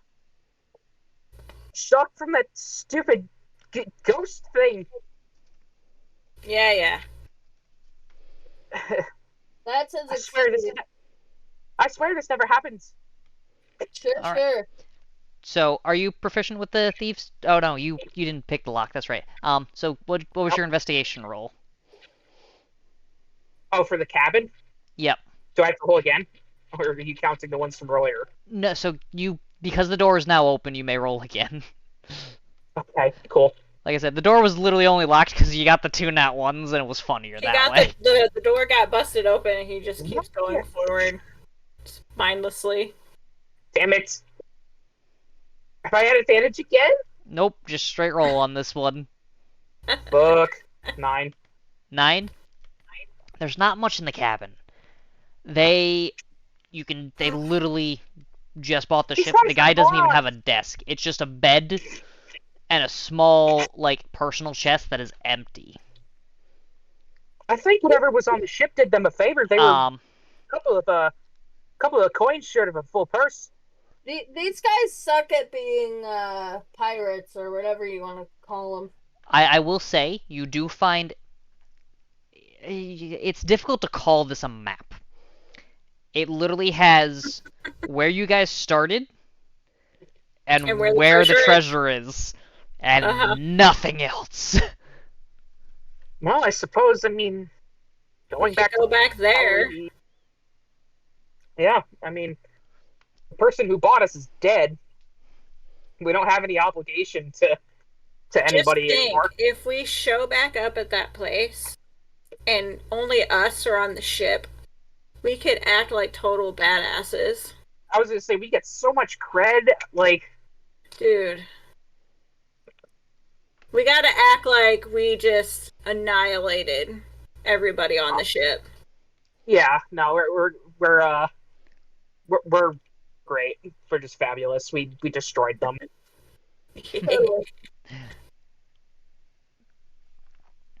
Alright, so. Alright. With a map and a direction, you guys turn the ship to the one piece of land that you know, the only one on the map. You start heading your way back toward the briny respite, the island at which you were brought, sold, and now return. How soon you make it there, we will find out next time. Oh, Dragon Ball Z. But you have escaped your captors. You have a very, very badly named ship. The first thing we're doing when we get back to is scraping off that stupid fucking name and coming up with something better. I like it. Maybe we should do that before we get back. If you want to take another swim, by all means. I want to dry out. But next time we will travel back. You guys can discuss a name, possibly name your new ship, your new plunder, a little bit of coin in your pocket, and we will pick up next time. Yeah. So we will resume next Wednesday. I saw a bunch of you popping in and joining and talking in chat. I know we didn't respond much. We were DMing and role-playing, but I appreciate all of you popping in, talking. I was reading the comments, I promise. And until next Wednesday, at, I believe we decided on 8 o'clock Eastern time, correct? Yes? Yes. That works for me. So 8 o'clock Eastern time, we will go again. And until next time, be awesome, be different, be you. Have a great week. See you guys Saturday's stream. And hopefully you enjoyed the first episode of the Forgotten Seas Dungeons & Dragons campaign. With all of the nonsense and beatings that came along with it. Uh, It was a fabulous time. Good night, guys. certainly a roller coaster. Have a Yeah. good night, all. Alright.